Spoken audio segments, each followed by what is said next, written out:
Dragon ball की सबसे मजबूत किंवदंती अध्याय 311 शीर्ष 8 विश्व मार्शल आर्ट टूर्नामेंट का आयोजन स्थल। जैसे जैसे टूर्नामेंट की शुरुआत तेजी से आ रही थी, दुनिया भर के जाने माने और शक्तिशाली विशेषज्ञ हजारों मील दूर से पहुंचे, जिससे पूरे स्थल को असामान्य रूप से जीवंत बना दिया गया। हे बहुत सारे लोग हैं और वे सभी दुनिया भर से इकट्ठे मार्शल कलाकार हैं। गोकू ने मास्टर रोशी के पीछे से चारों ओर देखा और उत्साह से कहा, उत्साह से भरा उसकी अभिव्यक्ति। बड़े भाई गोकू और बड़े भाई क्रिलिन, इन लोगों की बहुत कमजोर लगती है। क्या वे भी वर्ल्ड मार्शल आर्ट्स टूर्नामेंट में भाग लेने आए हैं? ची ने अभी के अस्तित्व को समझना सीखा था।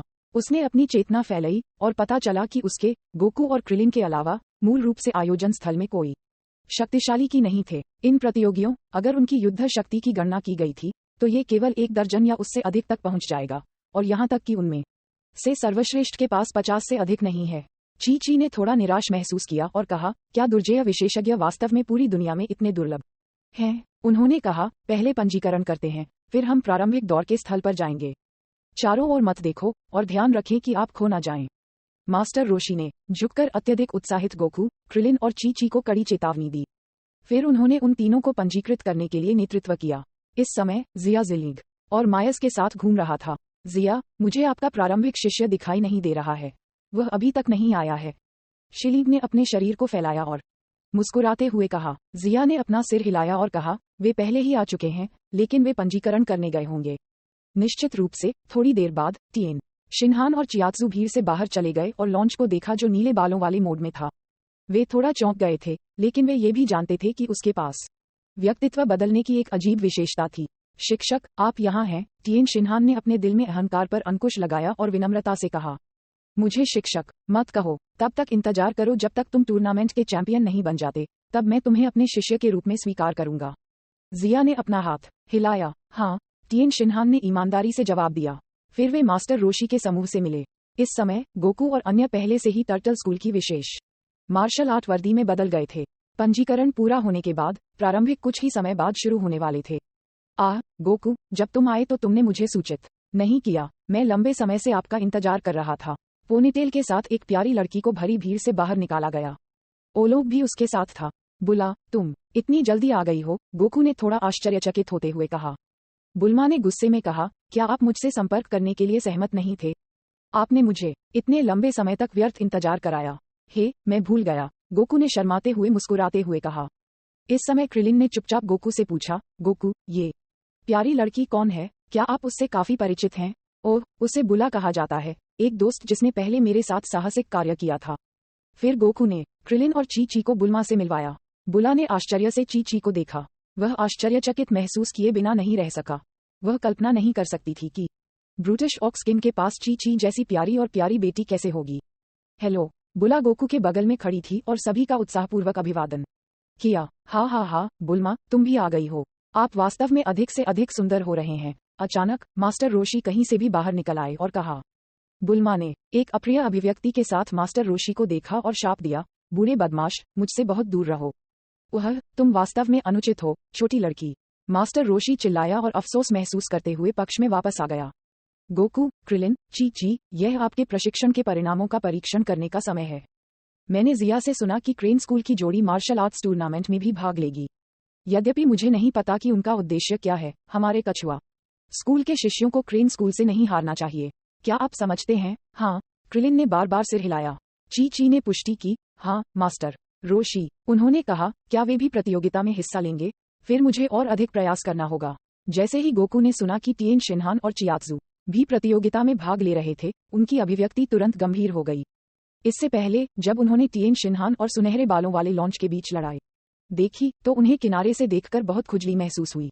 हालांकि इस बार एक मौका था, इसलिए वह वास्तव में टिएन शिनहान के साथ ठीक से प्रतिस्पर्धा करना चाहते थे। इस समय एक जोर से गोंग बजा और एक स्टाफ सदस्य ने कदम बढ़ाया और एक बड़े लाउडस्पीकर का उपयोग करके भीड़ को संबोधित किया। मार्शल आर्ट टूर्नामेंट में भाग लेने वाले प्रतियोगी, कृपया क्वालिफाइंग मैचों के लिए प्रतियोगिता हॉल में जाओ। क्वालिफाइंग मैच शुरू होने वाले हैं और आपको पहले शीर्ष 8 के लिए अर्हता प्राप्त करनी होगी, मास्टर रोशी ने उन्हें सूचित किया।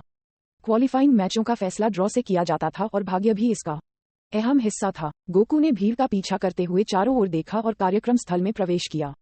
चलते समय उन्होंने टिएन शिनहान और चियात्सु की तलाश की। मैंने उन्हें अभी तक क्यों नहीं देखा? क्या ऐसा हो सकता है कि वे नहीं आए? उन्होंने कहा, हो सकता है कि वे पहले ही प्रतियोगिता हॉल में प्रवेश कर चुके हों। आपको अंदर जाने के बाद उन्हें खोजने में सक्षम होना चाहिए। मास्टर रोशी ने शांति से कहा। गोकू को सिर हिलाते देख वह चुपके से दूर चला गया। एक विग चिपकाया और जैकी चुन के रूप में कपड़े पहने। इसके बाद उन्होंने अपने नाम की घोषणा की और प्रतियोगिता हॉल में प्रवेश किया। प्रतियोगिता हॉल में टूर्नामेंट में भाग लेने आए प्रतियोगियों ने पहले ही हॉल भर दिया था। सभी प्रकार के अजीब दिखने वाले मार्शल कलाकार थे जो दुनिया भर से आए थे। वहां वेयरवोल्व्स, दिग्गज और यहां तक कि कुछ क्रूर जानवरों को भी देखा जा सकता था। ये देखने के लिए एक अद्भुत दृश्य था। हालांकि ड्रैगन बॉल के बाद के चरणों में ये अजीब दौड़ बेवजह गायब हो गई। स्वर्ग और पृथ्वी एक शतरंज की बिसात थी और उन्हें अब नायक के रूप में नहीं गिना जाता था। मंच पर मेजबान ने सबसे पहले प्रतियोगिता के नियम बताए।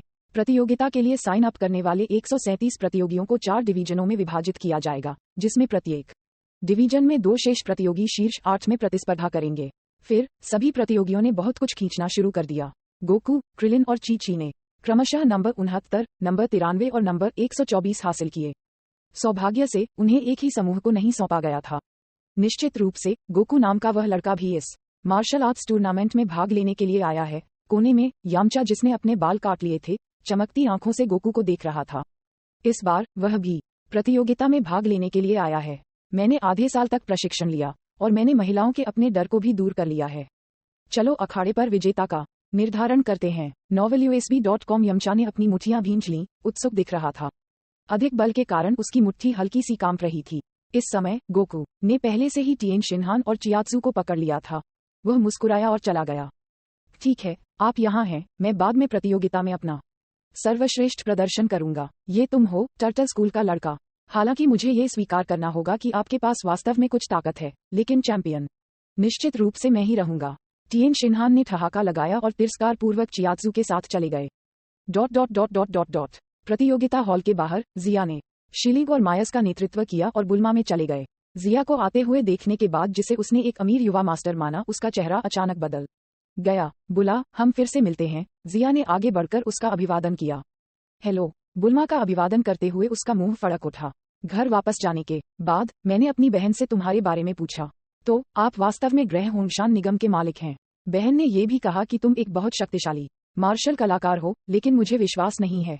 जिया स्पष्ट रूप से एक प्लेबॉय की तरह लग रहा था, जिसमें उसके बाएं और दाएं 2 खूबसूरत महिलाएं थीं, और उसकी छाप में मार्शल कलाकारों से काफी अलग था। मार्शल कलाकारों को गोकू की तरह होना चाहिए, और सबसे खराब, उन्हें क्रिलिन की तरह होना चाहिए। बुला ने सोचा, टाइट्स ने मेरे बारे में ऐसा कहा? जिया ने पूछताछ करते हुए मुस्कुराया। ओह, यह एक झूठ होना चाहिए। आप गोकू से तुलना कैसे कर सकते हैं? बुला ने खुद से बुदबुदाया। हालांकि उसके शब्दों को जिया ने सुना, जिससे वह हंस पड़ा। वह इतनी छोटी लड़की के साथ बहस नहीं करना चाहता था। वह जो चाहे सोच सकती है। आधे दिन बाद प्रतियोगिता हॉल में क्वालीफायर पूरा होने के करीब थे, और आखिरकार प्रारंभिक में क्वालीफाई करने वाले शीर्ष 8 खिलाड़ी गोकू, क्रिलिन, ची, टिएन शिनहान, चियात्जू, जैकी चुन, यामचा, नाम और सुनहरे बालों वाली ब्यूटी रनफान, गिरिस रेस के गिरान और बैक्टीरियल थे। चियात्सू के गुप्त हेरफेर के तहत 8 प्रतियोगियों का लड़ाई क्रम तय किया गया था, जो इस प्रकार था। पहला मैच गोकू बनाम नाम का था। दूसरा मैच यामचा बनाम चियात्जू था। तीसरा मैच टिएन शिनहान बनाम ची था। चौथा मैच क्रिलिन बनाम जैकी चुन था। क्वार्टर फाइनल में 8 प्रतियोगियों और लड़ाई का क्रम मूल काम से नाटकीय रूप से बदल गया था। आधिकारिक मैच दोपहर में आउटडोर प्रतियोगिता हॉल में आयोजित किए जाने थे। अगला दोपहर के भोजन का समय था, और कई लोग अपना दोपहर का भोजन करने के लिए एक साथ इकट्ठा हुए।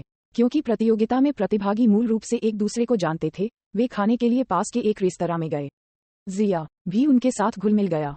हालांकि टिएन शिनहान, चियात्सू और यामचा सभी के साथ एक साथ नहीं थे, क्योंकि वे उनसे परिचित नहीं थे और उनके मिलनसार व्यक्तित्व के कारण भी। ड्रैगन बॉल की सबसे मजबूत किंवदंती अध्याय 312।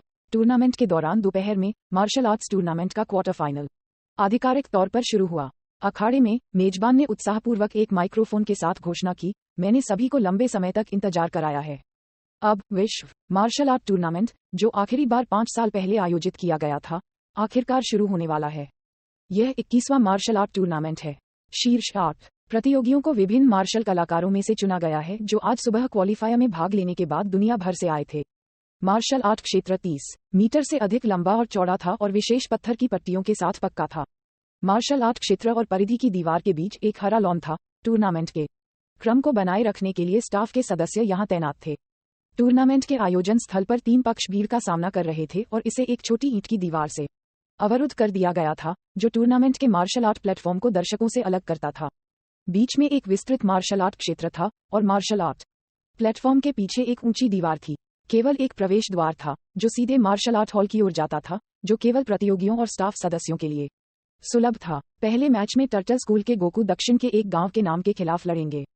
प्रतियोगी गोकू प्रसिद्ध मास्टर रोशी का शिष्य है, जबकि प्रतियोगी नाम ने रास्ते में कई कठिनाइयों को पार किया है और शीर्ष 8 में प्रवेश किया है।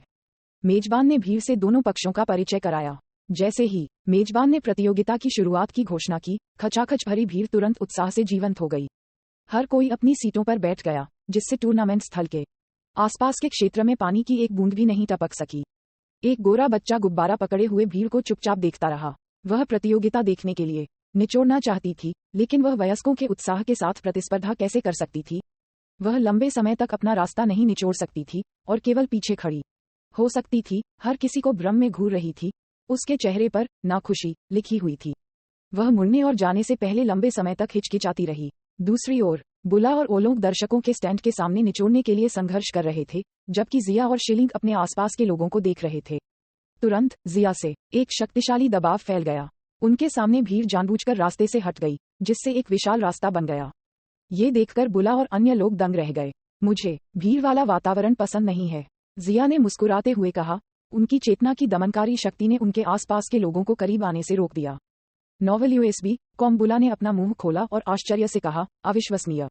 गोरा छोटी लड़की बहुत दूर नहीं गई थी। जब उसने देखा कि सामने का रास्ता अचानक खाली हो गया है, तो वह खुशी से भाग गई। लेकिन जब वह पास पहुंची, तो वह एक अदृश्य की दीवार से टकरा गई, जो अचानक दिखाई दी थी, जिससे वह खेदजनक स्थिति में जमीन पर गिर गई। उसका मुंह फड़कने लगा क्योंकि वह लगभग रो रही थी। ओह प्रिय, कितना लापरवाह! क्या आपको चोट लगी है? मायज ने पीछे मुड़कर देखा और देखा कि एक छोटी लड़की जमीन पर गिर गई थी। उसने जिया को दूर धकेल दिया, छोटी लड़की की मदद की और उसे सामने की सीट पर लाया।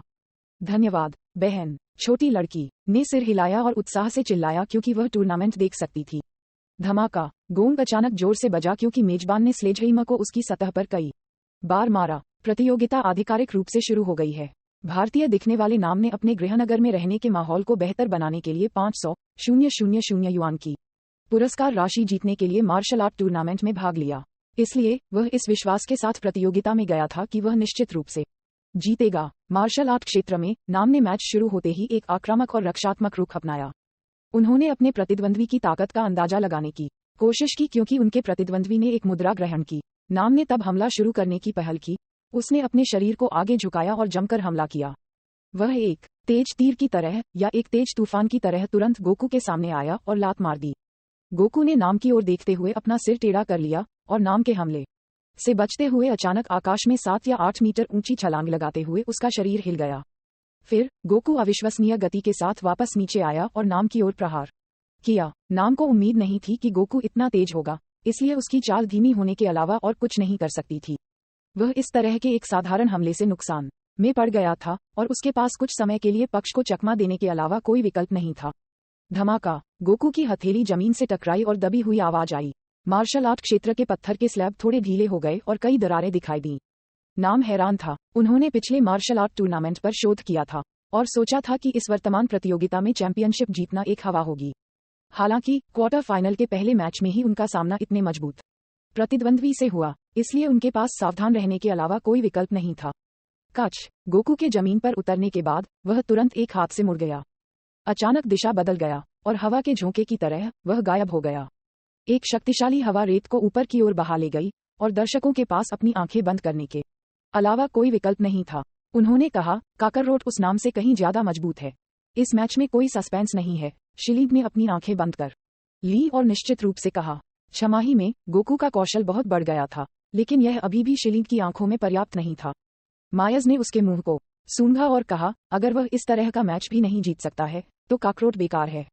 शिलिंग और मायज के बीच तीखी बहस हो गई जैसे कि वे मार्शल आर्ट के मास्टर हों। उनकी बात सुनकर बुला ने अपनी आंखें घुमाईं और कहा, क्या वे वास्तव में मार्शल कलाकार हैं?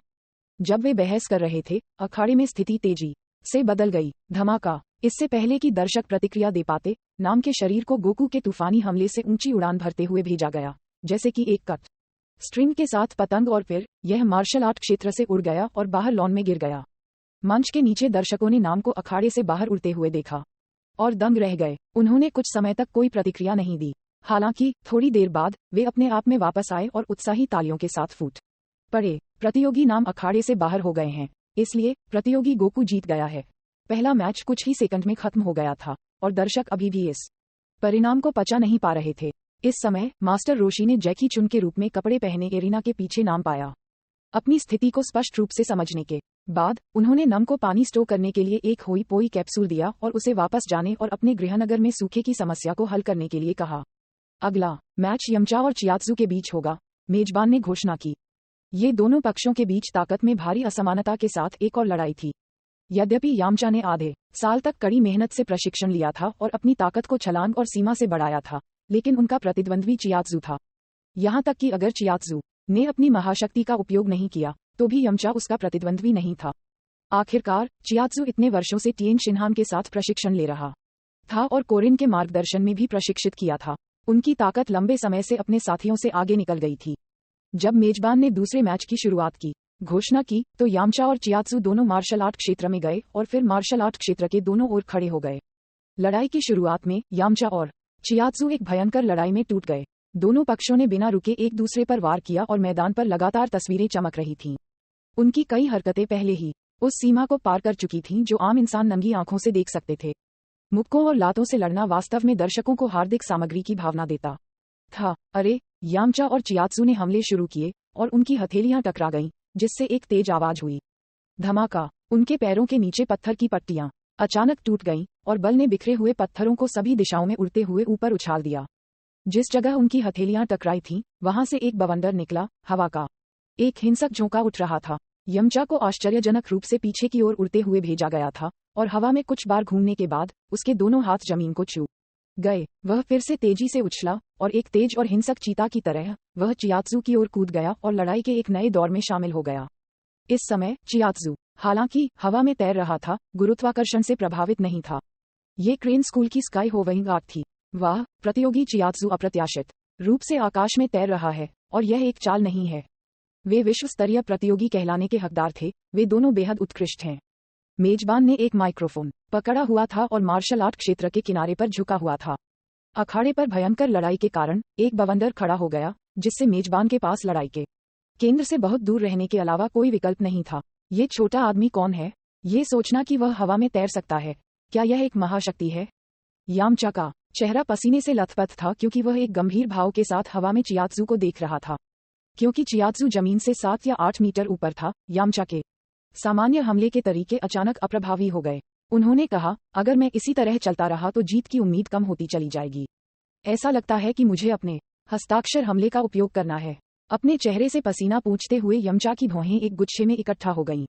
उसका पूरा शरीर सतर्क था, उसकी आंखें चमक से चमक रही थीं। मेरे हस्ताक्षर हमले ले लो, वुल्फ फैंग फिस्ट, यमचा ने जोर से चिल्लाया और उसका पूरा शरीर एक भयानक आभा से फूट पड़ा। उसकी आंखें एक ठंडी रोशनी से चमक उठीं, जैसे कि वह जंगल से एक अकेला भेड़िया था, और एक निर्दयी खून की प्यासी आभा चियात्सु की ओर चली गई। धमाका। यामचा ने एक पैर से जबरदस्ती जमीन पर मुहर लगाई और हिंसक रूप से कांपने लगा, फिर गुलेल से कंकड़ की तरह बाहर निकल गया, जल्दी से चियात्सु के समान ऊंचाई तक पहुंच गया। मेरा हमला ले लो, यमचा जोर से चिल्लाया। उसकी 5 उंगलियां एक पंजे की तरह एक क्रूर भेड़िए में झुक गईं क्योंकि वह जल्दी और बेरहमी से चियात्सु के जीवन अंगों की ओर मारा गया था। ड्रैगन बॉल की सबसे मजबूत किंवदंती अध्याय 313। चैंपियन यमचा के हमले शक्तिशाली और तेज थे और उसकी मुट्ठी और पंजे स्टील की तरह कठोर थे। गोकू के हाथों अपनी पिछली हार के बाद से वह अपने वुल्फ फैंग फिस्ट को बेहतर बनाने के लिए कड़ी मेहनत कर रहा था और अब उसे इसमें कुछ सफलता मिली थी। ये लड़ने की तकनीक एक आंधी की तरह तेज थी और यह एक क्रूर भेड़िया हमला करने की तरह भी थी, जिससे प्रतिद्वंद्वी को ऐसा महसूस हुआ कि उन्हें एक अंतहीन समुद्र द्वारा निगल लिया जा रहा था और क्रूर हमले से बचने में असमर्थ था।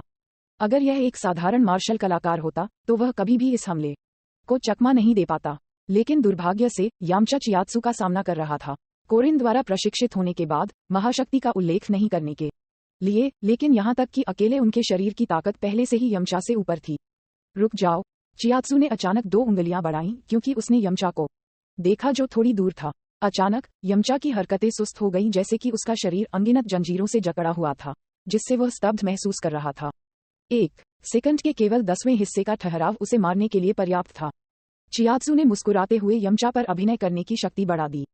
धमाका! यमचा तुरंत आकाश से नीचे गिर गया और एक जोर से टूटने वाली आवाज के साथ उसके उतरने के भारी बल के कारण जमीन पर पत्थर की पट्टियां बिखर गईं। यामचा के पत्थर की पट्टियों में दस्तक देने के बाद उस पर भारी बल के कारण वह धीमा नहीं हुआ और आधे मील गहरी गली को छोड़ते हुए अखाड़े के बाहर तक जारी रहा। Master Yamcha! अखाड़े के बाहर पुआ उत्सुकता से चिल्लाया, उसकी आंखों में आंसू थे। थोड़ी देर की चुप्पी के बाद भीड़ अचानक उत्साही चिल्लाने लगी। प्रतियोगी यामचा अखाड़े से बाहर गिर गया है। दूसरा मैच कंटेस्टेंट चियात्सु ने जीत लिया है। इसके बाद चलो तीसरे मैच के लिए आगे बढ़ते हैं। प्रतियोगी टिएन शिनहान बनाम प्रतियोगी चीची।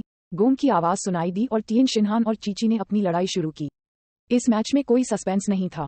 टिएन शिनहान की युद्ध शक्ति चीची की तुलना में बहुत अधिक थी, इसलिए चीची के हारने से पहले शायद ही बहुत समय था।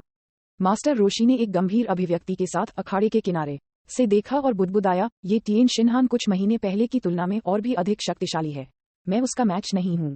अब वास्तव में युवाओं का युग है। गोकू और टिएन शिनहान जैसी युवा प्रतिभाओं के निरंतर उद्भव के बाद मास्टर रोशी समय के बदलाव को महसूस किए बिना नहीं रह सके। चौथे मैच में जैकी चुन ने क्रिलिन के खिलाफ लड़ाई लड़ी, जो मूल काम में मैच के समान थी। जैकी चुन ने लड़ाई जीत ली। 4 मैचों के बाद शीर्ष 4 का फैसला किया गया। वे गोकू, चियात्सु, टिएन शिनहान और जैकी चुन थे। सेमीफाइनल शुरू होने से पहले एक छोटा सा ब्रेक था। नोवेल यूएसबी कॉमजिया ने केवल मैचों को सरसरी नजर से देखा। उनके दिमाग में टूर्नामेंट शुरू होने से पहले से ही परिणाम का पता चल गया था। निश्चित रूप से फाइनलिस्ट गोकू और टिएन शिनहान थे, जबकि चियात्सु और जैकी चुन सेमीफाइनल में हार गए। ये परिणाम लगभग 22वें विश्व मार्शल आर्ट टूर्नामेंट के समान है, लेकिन इसे यहाँ समय से पहले लाया गया है। अब फाइनल के लिए प्रतियोगी गोकू प्रतियोगी टिएन शिनहान के खिलाफ लड़ेंगे। मेजबान की आवाज अभी गिरी ही थी कि गोकू और टिएन शिनहान अखाड़े में चले गए। इन लड़ाई ने टर्टल स्कूल और क्रेन स्कूल के बीच एक प्रदर्शन का प्रतिनिधित्व किया, जो पृथ्वी पर सबसे शक्तिशाली मार्शल आर्ट स्कूल हैं। उन्होंने अनगिनत लोगों का ध्यान आकर्षित किया था, क्योंकि सभी प्रकार की प्रशंसा उनके कानों में पड़ती थी। मैं निश्चित रूप से इस टूर्नामेंट का चैंपियन बनूंगा, टिएन शिनहान ने पूरे आत्मविश्वास के साथ कहा। उसका ऊपरी शरीर नंगा था और उसकी बाहों को उसकी छाती के पार मोड़ दिया गया था। चैंपियनशिप मेरी है, गोकू ने जवाब दिया। उन्होंने हार मानने से इनकार कर दिया।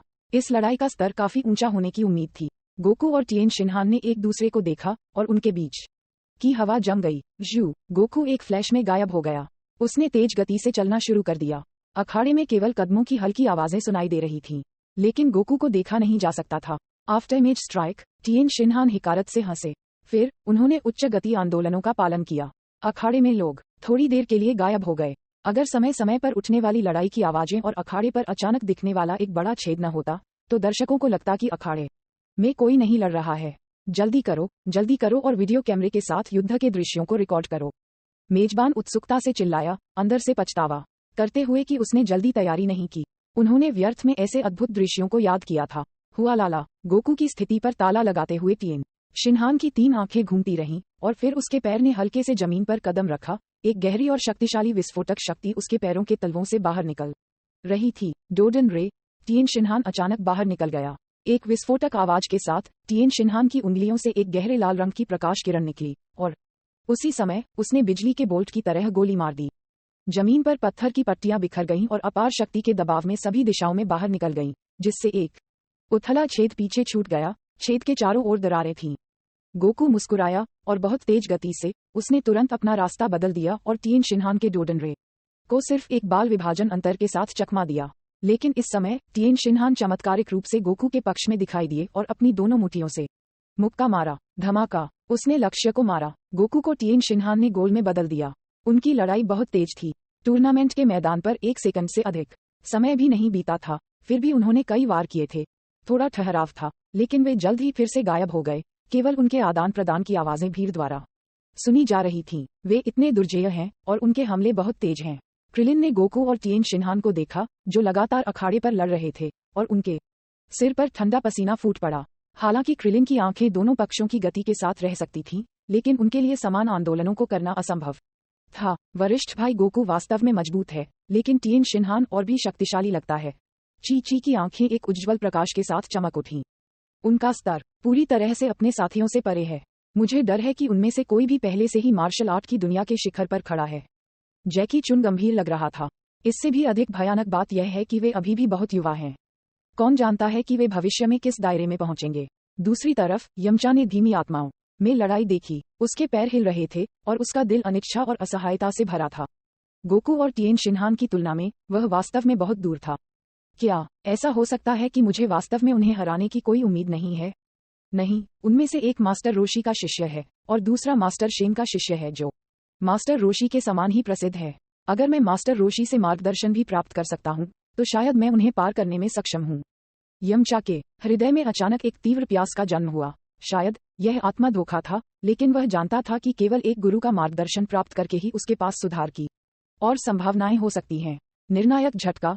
टिएन शिनहान और गोकू दोनों ने एक साथ अपनी सबसे मजबूत चाल का इस्तेमाल किया और अचानक दोनों तरफ से एक पृथ्वी हिला देने वाला दबाव बाहर निकल आया। वे अखाड़े के दोनों सिरों पर अलग हो गए थे। गोकू ने अपने दोनों हाथों को पंजे में बदल दिया और धीरे धीरे ऊर्जा को पदार्थ में संघनित किया, जबकि टिएन शिनहान भी बेहद गंभीर था क्योंकि उसके दोनों हाथों की उंगलियां एक त्रिकोण में जुड़ गई थीं।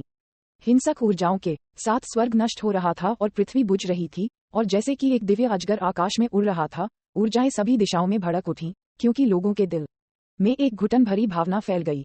क्या ये हो सकता है? मास्टर रोशी दोनों पक्षों की गतिविधियों को स्पष्ट रूप से देख सकता था और चिल्लाए बिना नहीं रह सकता था, और जैसे ही एक तीव्र बेचैनी उसकी छाती में भर गई, उसके दिल में एक भयानक अनुमान दिखाई दिया। क्या मास्टर शेन ने उस कदम को भी उसे सौंप दिया था? अखाड़े के नीचे जिया की आंखें चमक उठीं और वह शिलीम को देखकर मुस्कुराया। उन्होंने कहा, टिएन शिनहान के कदम को देखिए। एकत्रित ऊर्जा वास्तव में आपकी अपनी ऊर्जा से कई गुना है, लेकिन उनके शरीर पर इस तरह के उच्च तीव्रता वाले कदम का बोझ बहुत बड़ा है। सुपर कामेहामेहा की तरह, जिसे बाद के चरणों में गोकू द्वारा विकसित किया गया था, टिएन शिनहान द्वारा ट्राई बीम, क्रिलिन द्वारा डिस्ट्रक्टो डिस्क और पिकोलो द्वारा स्पेशल बीम तोप सभी दुर्जेय चाल थे जो उपयोगकर्ता की मुख्य युद्ध शक्ति से कई गुना विनाशकारी बल का प्रदर्शन कर सकते थे। इसी तरह थोड़ी सी लापरवाही शरीर को दबाव के आगे घुटने टेकने और पतन का कारण बनती है। चलो देखते हैं। दोनों को केंद्र में रखते हुए एक शक्तिशाली तूफान पूरे क्षेत्र में बह गया, जिससे धूल का अराजक बादल सभी दिशाओं में फैल गया। दर्शकों को अपने हाथों से अपनी आंखों की रक्षा करनी थी। वहां है के साथ हा के साथ हा ट्राई बीम। गोकू और टिएन शिनहान ने की को स्टो करने के बाद वे दोनों अपने शक्तिशाली हमलों को बाहर निकालने से पहले चिल्लाए।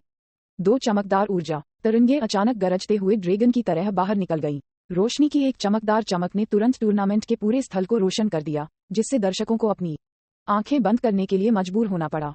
पेड़ चमकदार ऊर्जा तरंगे जमकर टकराईं और तुरंत विस्फोट हो गईं। विस्फोट से उत्पन्न सदमे की लहरें जबरदस्त ऊर्जा के साथ सभी दिशाओं में फैल गईं। एक पल के लिए हिंसक तूफान, जो गगनभेदी आवाजों के साथ मिश्रित था, हर कोने में फैल गया। पूरे आयोजन स्थल पर घना धुआं फैल गया। धीरे धीरे धुआं खत्म हो गया। दो लोग सांस लेने के लिए हौंफते हुए अखाड़े पर खड़े थे।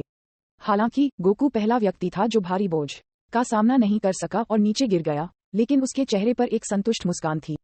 गोकू, बुल्मा उत्सुकता से चिल्लाया। चिंता मत करो, उसने अभी अपनी सहन शक्ति समाप्त कर दी है। थोड़ी देर आराम करने के बाद वह ठीक हो जाएगा। लॉन्च ने बुला को दिलासा दिया क्योंकि वह गोकू की स्थिति को स्पष्ट रूप से देख सकती थी। बुला शांत थी और उसकी आंखें अभी भी चिंताओं से भरी थीं। परिणाम बाहर है। प्रतियोगी टिएन शिनहान ने जीत हासिल की है और 21वें विश्व मार्शल आर्ट टूर्नामेंट के चैंपियन प्रतियोगी टिएन शिनहान है। मेजबान मार्शल आर्ट क्षेत्र में कूद गया और तेज आवाज में टूर्नामेंट के परिणाम की घोषणा की। पूरे दर्शक तुरंत उत्तेजित हो गए और तालियों और जयकारों की आवाज गूंजती रही।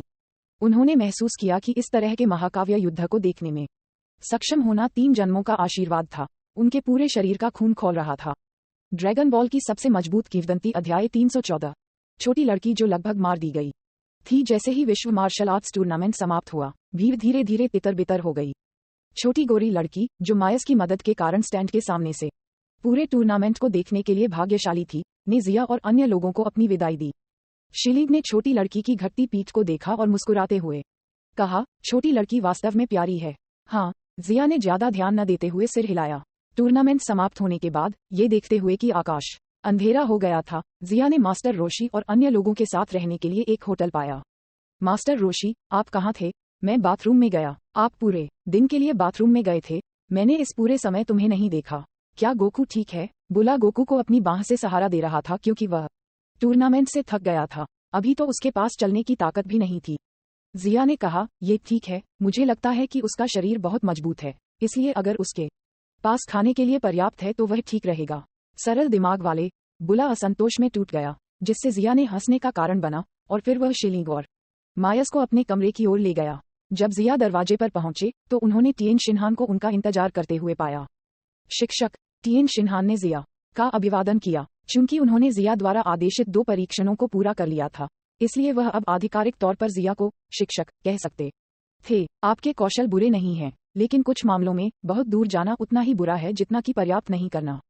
जैसे आज की प्रतियोगिता में आप एक आसान जीत हासिल कर सकते थे, लेकिन अंत में दोनों पक्षों को नुकसान हुआ। जिया ने टिएन शिनहान को संकेत दिए, क्योंकि टिएन शिनहान ने गंभीरता से सुना। वापस जाने के बाद मैं आपको फिर से ठीक से प्रशिक्षित करूंगा।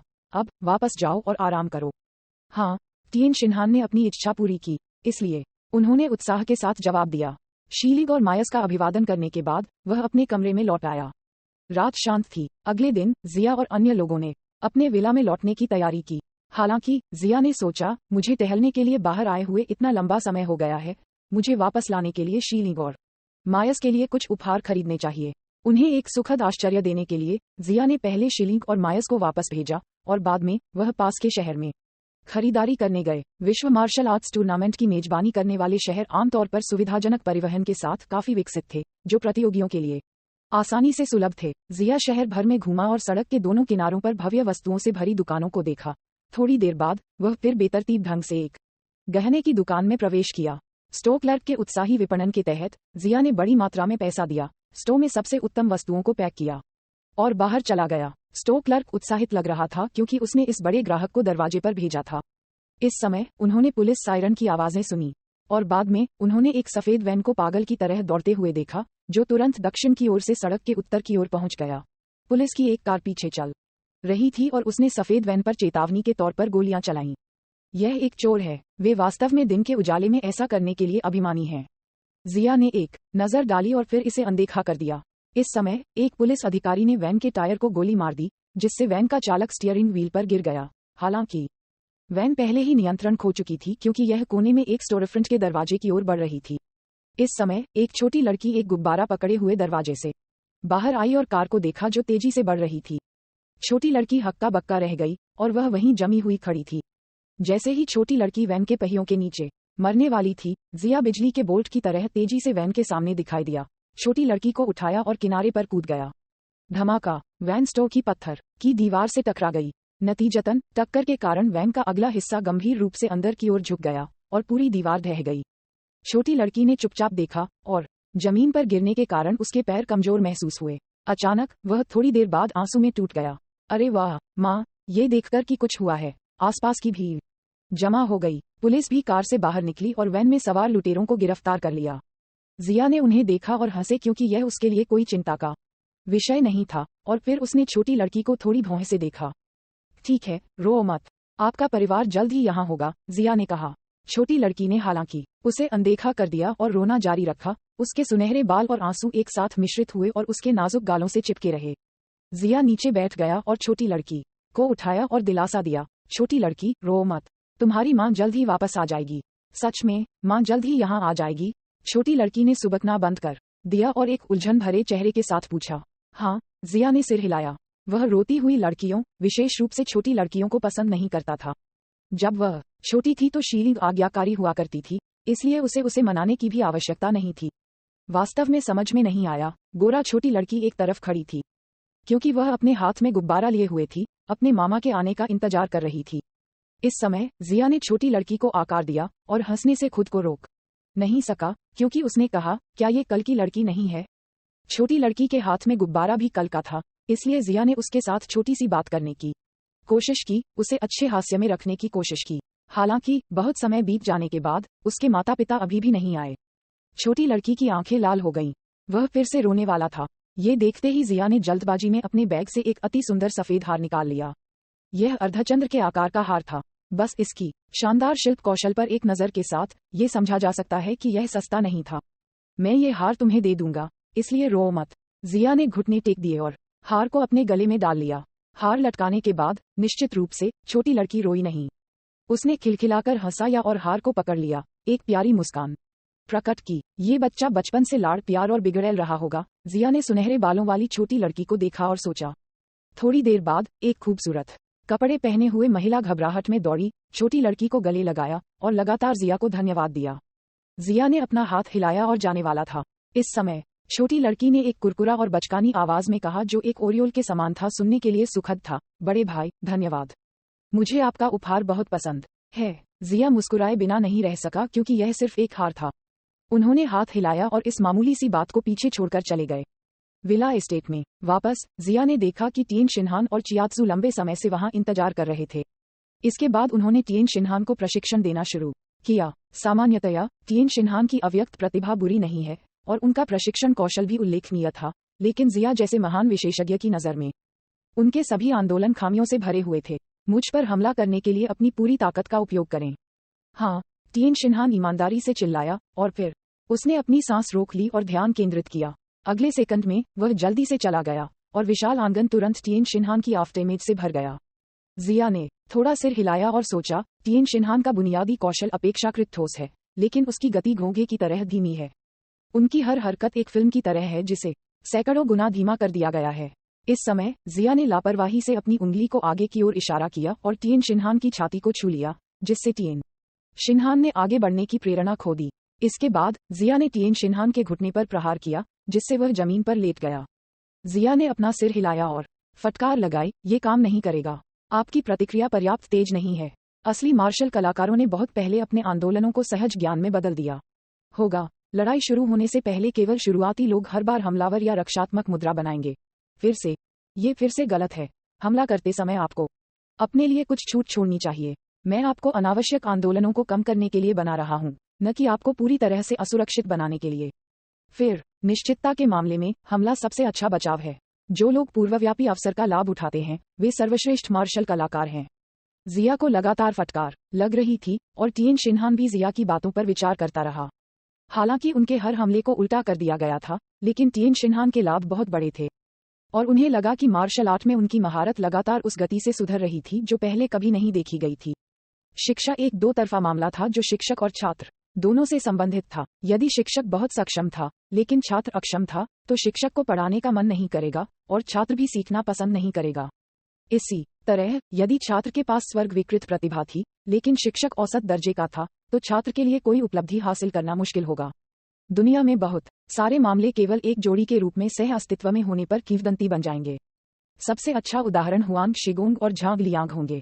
यदि झांग लियांग जिया पाई में स्थित पुल पर लौट आया था और हुआंग शिगोंग उसके लिए इंतजार नहीं कर रहा था, तो इसने झांग लियांग को किसी ऐसे व्यक्ति के रूप में चित्रित किया होगा जो खुद के बारे में बहुत अधिक सोचता था, और किसी ऐसे व्यक्ति के रूप में भी जो युवा होने के बावजूद एक जटिल विचार प्रक्रिया थी।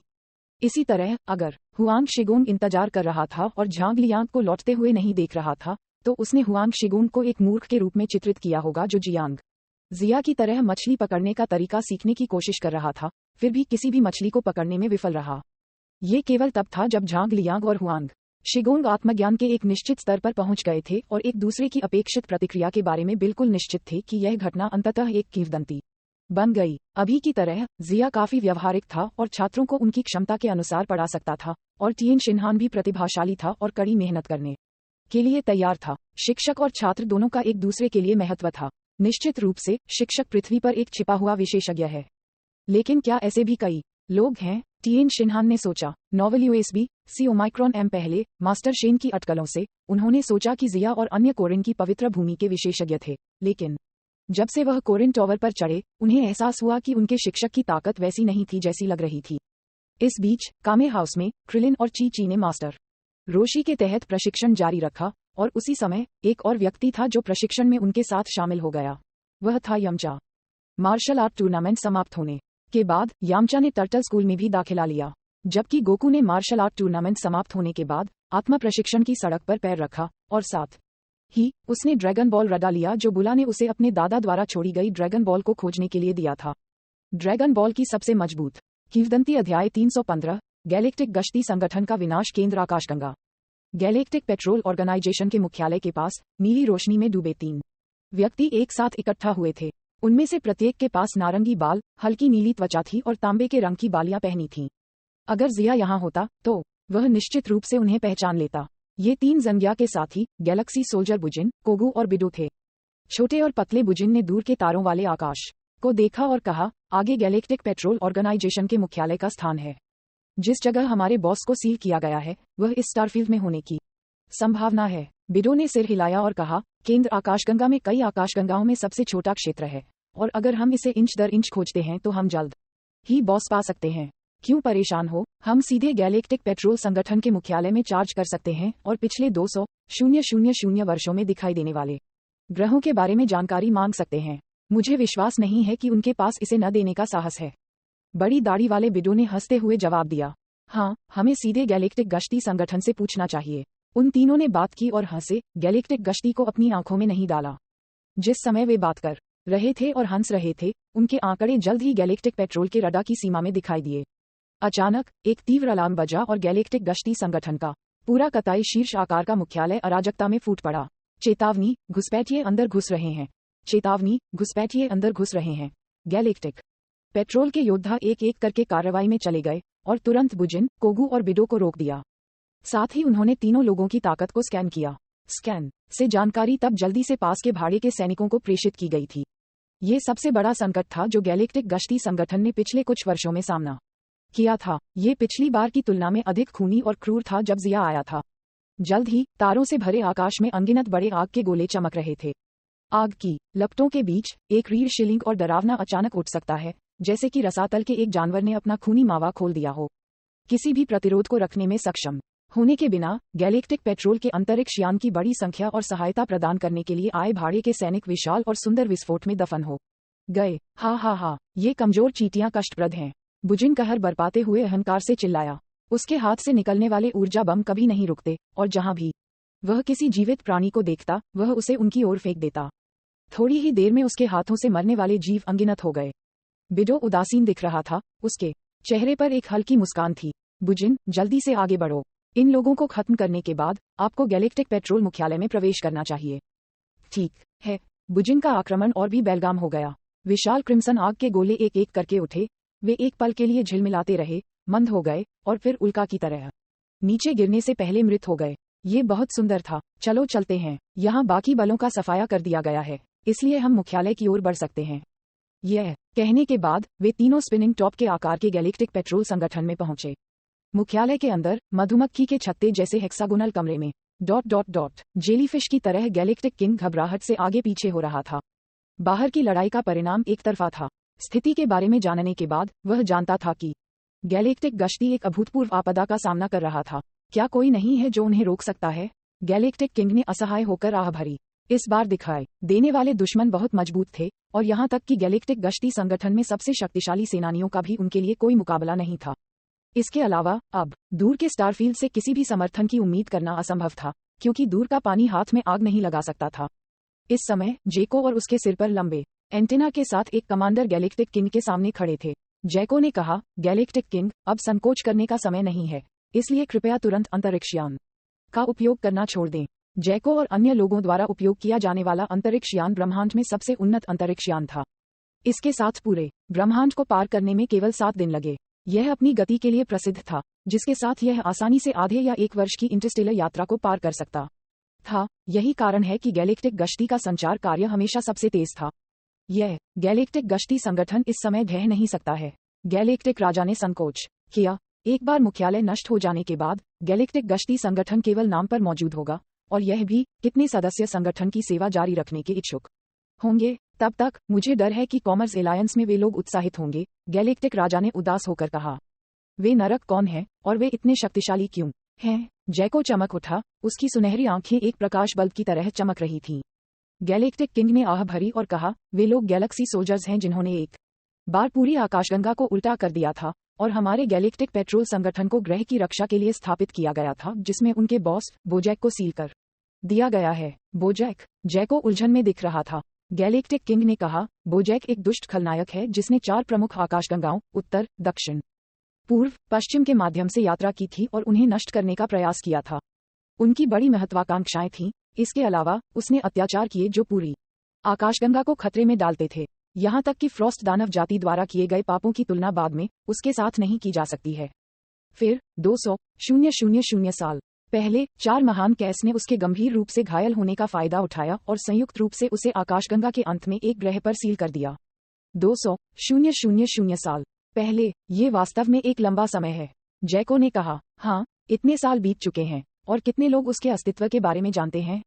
अगर हम उसके साथियों को सील को नष्ट करने देते हैं, तो बोजैक वापस आ जाएगा, जो वास्तव में पूरी आकाशगंगा के लिए एक आपदा है।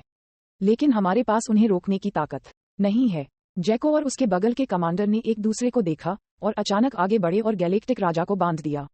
क्षमा करें, गैलेक्टिक किंग।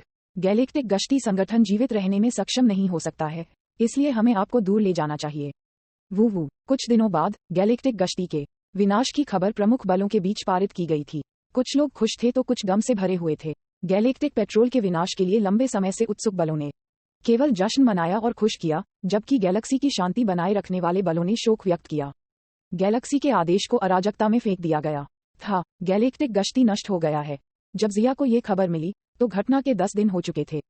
उसने थोड़ी देर के लिए अपने हाथ में रखे दस्तावेज को उदासीनता के साथ देखा और फिर उसने इसे एक तरफ रख दिया जैसे कि कुछ हुआ ही ना हो। गैलेक्टिक पेट्रोल नष्ट हो गया था या नहीं, इसका उनके ग्रह होंगशान पर कोई सीधा प्रभाव नहीं पड़ा। हालांकि दोनों पक्ष एक सहयोगी संबंध में थे, लेकिन ये केवल एक दूसरे का उपयोग कर रहा था। ग्रह होंगशान को उनके लिए बाहर रहना जरूरी नहीं था। वे जो चाहें कर सकते हैं, जब तक कि वे ग्रह होंगशान को उत्तेजित नहीं करते हैं। सैया एक दयालु जाति नहीं थे, न ही वे अपने कंधों पर कोई बड़ी जिम्मेदारी उठाते थे। वे सिर्फ एक फाइटिंग रेस थे, इसलिए केवल लड़ना पर्याप्त था। एन ओमाइक्रॉन व्हीलर्स कॉम इस बीच सेंटर गैलेक्सी में यहाँ एक गहरे लाल रंग का ग्रह था। हालांकि यहाँ सितारों की रोशनी चमक रही थी, फिर भी बहुत अंधेरा था। यदि बुजिन और अन्य लोगों को वास्तविक जानकारी नहीं मिली होती, तो उन्हें वास्तव में पता नहीं होता कि एक ग्रह अप्रत्याशित रूप से इस अंधेरे के नीचे छिपा हुआ था। जानकारी के अनुसार हमारे बॉस को इस ग्रह पर सील कर दिए जाने की बहुत संभावना है, बुजिन ने खुशी से कहा, क्योंकि उन्होंने आगे के अस्पष्ट ग्रह की ओर इशारा किया। उनके मुंह का कोना थोड़ा उठा हुआ था।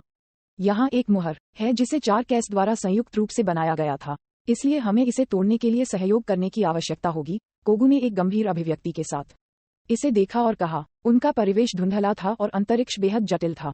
क्योंकि यह 4 कैस द्वारा संयुक्त रूप से बनाई गई एक मुहर थी, इसलिए इसे खोलने के केवल 2 तरीके थे। पहले तरीके में 4 कैस में से किसी को भी अपना जीवन खोना पड़ा, जिससे समय बीतने के साथ सील स्वचालित रूप से ढह गई।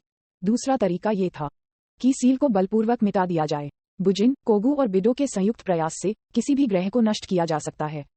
एक फ्लैश में बुजिन, कोगु और बिडो अलग हो गए, गहरे लाल ग्रह के चारों ओर बिखर गए, क्योंकि उन्होंने एक ही समय में अपनी शक्ति का प्रयोग किया।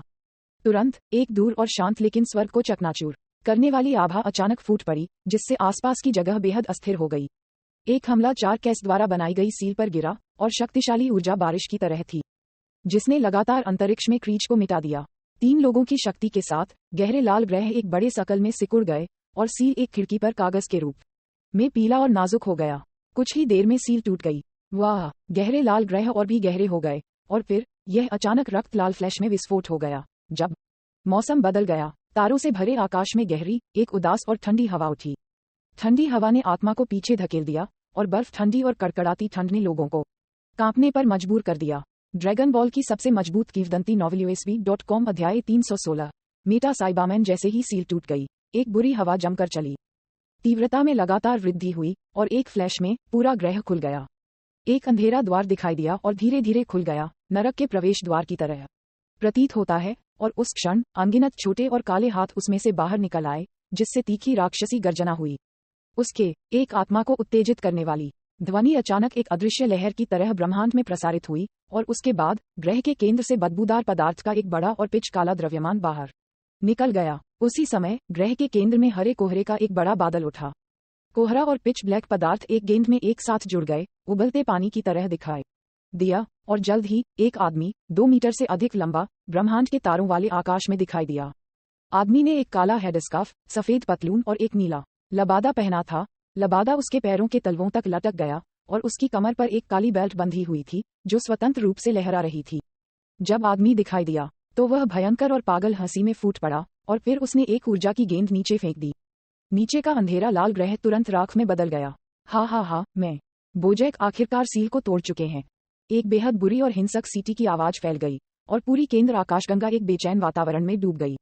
ये देखकर कि उनके बॉस अपनी दुर्दशा से अलग हो गए थे, बुजिन और अन्य लोगों ने उत्साह से उसे घेर लिया, ये कहते हुए, बॉस, हमने आखिरकार आपको बचा लिया है। बोजैक ने सिर हिलाया, अपने पूर्व छोटे भाइयों की ओर देखा और कहा, हा, इस बार मैं आपकी बदौलत इस दुर्दशा से बाहर निकलने में सक्षम था। एचएम जान गया यहाँ क्यों नहीं है, उसकी चोट अभी तक ठीक नहीं हुई है। बुजिन ने अपना सिर हिलाया और कहा, शायद हम उससे कुछ साल पहले मिले थे और फिर हम बॉस की तलाश में अलग हो गए। वह पूर्वी क्षेत्र की प्रभारी थी, लेकिन बाद में हमने संपर्क खो दिया। उसकी बात सुनने के बाद बोजैक ने एक पल के लिए सोचा और कहा, अभी के लिए उसके बारे में चिंतित होने की कोई आवश्यकता नहीं है। मुझे बताइए, पिछले कुछ वर्षों में क्या हुआ? हाँ बॉस, बुजिन ने सिर हिलाया और उसे ब्रह्मांड की स्थिति का मोटा विवरण दिया। सुनने के बाद बोजैक एक पल के लिए बुदबुदाया और कहा, ऐसा लगता है कि चीजें बहुत बदल गई हैं। इसलिए थोड़ी देर के लिए पहले ट्रेनिंग करने और अपने चरम पर पहुंचने के लिए इंतजार करें। मुझे उन कायों को ढूंढना होगा और इस बार उनके साथ चीजों को सुलझाना होगा। हाँ, वे कैस वास्तव में बहुत साहसी हैं। हमें उन्हें सबक सिखाना चाहिए। इस रिंग को ठीक से निपटाया जाना चाहिए। वे सुपर सैया भी हैं, वे भी दोषी हैं, बुजिन ने कहा। बेशक, मैं उन्हें नहीं भूलूंगा, बोजैक ने एक बुरी मुस्कान के साथ कहा। पहले जब वे एक लाल बालों वाले सयान से मिले तो वे गंभीर रूप से घायल हो गए और बाद में बोजैक पर फिर से सुनहरे बालों वाले सुपर सैयन द्वारा हमला किया गया। सौभाग्य से बोजैक नष्ट नहीं हुआ, हालांकि वह कुछ ही समय बाद कैस से टकरा गया और इन सभी वर्षों के लिए उनके द्वारा सील कर दिया गया। बोजैक ने उज्ज्वल और विशाल तारों वाले आकाश में देखा और कहा, जैसे ही उसके मुंह के कोने थोड़े घुंघराले थे, निश्चित रूप से उस समय पूरी आकाशगंगा हमारे शासन के अधीन होगी। इस बीच पूर्वी काय का ग्रह डंपी ईस्ट काय को पता था कि बोजैक को उस क्षण छोड़ दिया गया था जब सील की ऊर्जा गायब हो गई थी। लानत है, बोजैक बाहर निकल गया है। बाद में मेरे पूर्वी क्षेत्र की नश्वर दुनिया एक आपदा का सामना करने जा रही है। ईस्ट काय उत्सुकता से चारों ओर चक्कर लगा रहा था। इस बार उनके पास पहले की तरह अच्छी किस्मत नहीं होगी जब वे गंभीर रूप से घायल बोजैक में भाग गए थे। इस प्रकार सील से उनकी रिहाई कैस के लिए एक बहुत ही खतरनाक परिणाम था। मुझे जल्दी से ग्रैंड काय से संपर्क करना चाहिए। अब मुझे केवल ग्रैंड काय के ग्रह और स्वर्ग के योद्धाओं से मदद मिल सकती है। बार बार इस पर विचार करने के बाद ईस्ट काय ने महसूस किया कि केवल स्वर्ग के योद्धा ही बोजैक के खिलाफ लड़ सकते हैं। स्वर्ग में सभी उम्र के शक्तिशाली योद्धा थे।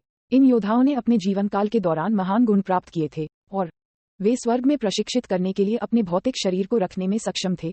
उनमें शक्तिशाली लोगों की कमी नहीं थी। दक्षिण काय का ग्रह लंबा और चौकोर चेहरा वाला दक्षिण काय भी चिंतित था।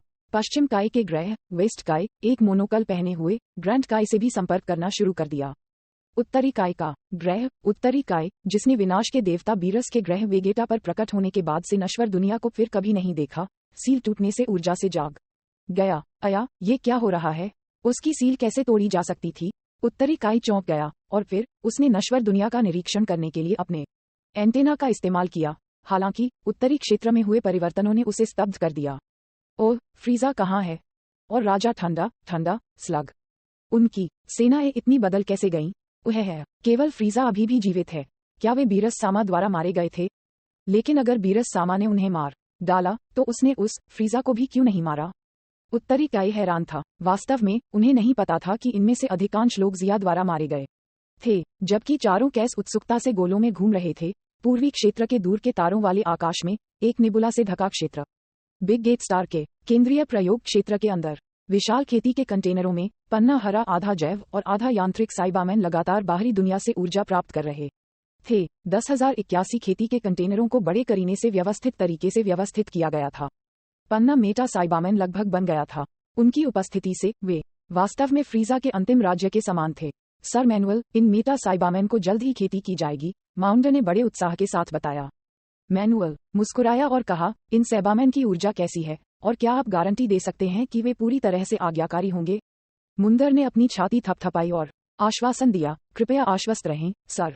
इन मेटा साइबामैन के दिमाग में बायोचिप स्थापित हैं, इसलिए वे बिग गेट स्टार के प्रति बिल्कुल वफादार और समर्पित होंगे। ऊर्जा की तीव्रता के बारे में बात करते हुए मुंदर फिर से मुस्कुराया और जारी रखा, इस 10,081 मेटा साइबामैन में डाली गई ऊर्जा पहले ही आश्चर्यजनक 170 मिलियन ऊर्जा तीव्रता तक पहुंच चुकी है, लेकिन यह अभी तक ऊपरी सीमा तक नहीं पहुंची है। हमने ऊर्जा परीक्षण के लिए एक मेटा साइबामैन तैयार किया और पाया कि इसमें अधिकतम 1 बिलियन ऊर्जा तीव्रता डाली जा सकती है। मुंडेर ने कहा, उसका चेहरा एक अविश्वसनीय अभिव्यक्ति दिखा रहा था। वह बिना सिर वाली लाश किस तरह की जीवन शैली है जो बहट ग्रह से प्राप्त की गई थी? मेटा साइबामैन जिसने अपनी कोशिकाओं को प्राप्त किया, अप्रत्याशित रूप से ऊर्जा तीव्रता के इतने बड़े जलसेक का सामना कर सकता था, मुंडेर ने कहा। ये ज्ञात होना चाहिए कि बिग गेट स्टार के सबसे शक्तिशाली साइबामैन को केवल 140,000 की ऊर्जा तीव्रता के साथ प्रभावित किया जा सकता है। हा, ऊर्जा इनपुट बढ़ाएं। इस 10,081 मेटा साइबामैन के साथ पूरी आकाशगंगा हमारी हो जाएगी। इसके अलावा हमारे स्रोतों से आ रही खबर कि गैलेक्टिक गश्ती संगठन नष्ट हो गया है, वास्तव में स्वर्ग से भेजा गया अवसर है। उसकी बात सुनकर मुंडेर ठहाकों से दहाड़ उठा। क्या ये स्वर्ग द्वारा हमें दिया गया अवसर नहीं है? मैनुएल मुस्कुराया। ... 1 महीने बाद बिग गेट स्टार के सभी 10,081 मेटा साइबामैन बढ़ गए थे। जैसे ही खेती के कंटेनर का दरवाजा खुला, अंदर तरल बाहर निकल गया और मेटा साइबामैन की नसों से जुड़े पतले केबल जलसेक के बाद गिर गए। 10,081 मेटा साइबामैन एक वर्ग संरचना में पंक्तिबद्ध हैं, जो शानदार दिख रहे हैं। ये मेटा साइबामैन आधे जैव और आधे यांत्रिक जीवन रूपों की श्रेणी से संबंधित थे। उनके पास तनी हुई मांसपेशियां थीं और एक पतला निर्माण था। ऐसा लग रहा था कि वे ताकत से भरे हुए थे। उनके पास रक्त लाल रत्न जैसी आंखें और ठंडे दिल की दृष्टि भी थी, जैसे देवता सभी जीवित प्राणियों को नीचा देखते थे। माउंड पहले 4,000 मेटा साइबामैन को उनकी शक्ति का परीक्षण करने के लिए भेजें। लक्ष्य पूर्वी क्षेत्र में कई प्रमुख ग्रह हैं। मैनुअल ने ठंडे ढंग से आदेश दिया और पूर्वी क्षेत्र के तारों वाले आकाश के नक्शे से 4 प्रमुख ग्रहों का चयन किया। और 1,000 मेटा साइबामैन को ग्रह होंगशान में भेजें और वहां सभी सहियां मिटा दें। मैनुअल ने एक बार फिर आदेश दिया। सर, मैनुअल 1,000 मेटा साइबामैन भेज रहा है। क्या ये थोड़ा ज्यादा नहीं होगा? बहुत ज्यादा नहीं। ग्रह होंगशान को जीतने के बाद आपको आसपास के स्टारफील्ड पर कब्जा करने के लिए भी आगे बढ़ना चाहिए। इतने लंबे समय तक छिपने के बाद ये हमारे अस्तित्व को दिखाने का समय है। हाँ सर, मैं साइबामैन नंबर 1 से नंबर 5,000 का आदेश दूंगा। ... पृथ्वी के पक्ष में वर्ल्ड मार्शल आर्ट्स टूर्नामेंट खत्म हुए 4 महीने बीत चुके थे। 1 साल पहले ड्रैगन बॉल ठीक हो गया था, इसलिए गोकू ड्रैगन बॉल रडा का उपयोग करके अन्य ड्रैगन गेंदों की तलाश कर रहा था। गोकू को ठंड के मौसम में सुनो नाम की एक लाल बालों वाली छोटी लड़की से पता चला। उसने मसल टॉवर को तोड़ दिया और उसके अंदर से एंड्रॉयड 8 को बचाया।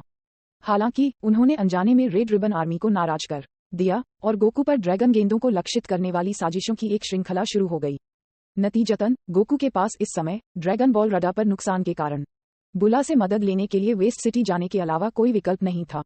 वाह गोकू, आप मुझे देखने के लिए वेस्ट सिटी आए थे।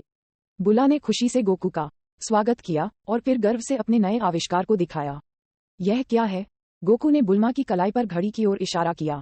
बुला ने अपनी उंगली को दबाते हुए कहा, यह मेरा नवीनतम आविष्कार है, माइक्रोबैंड।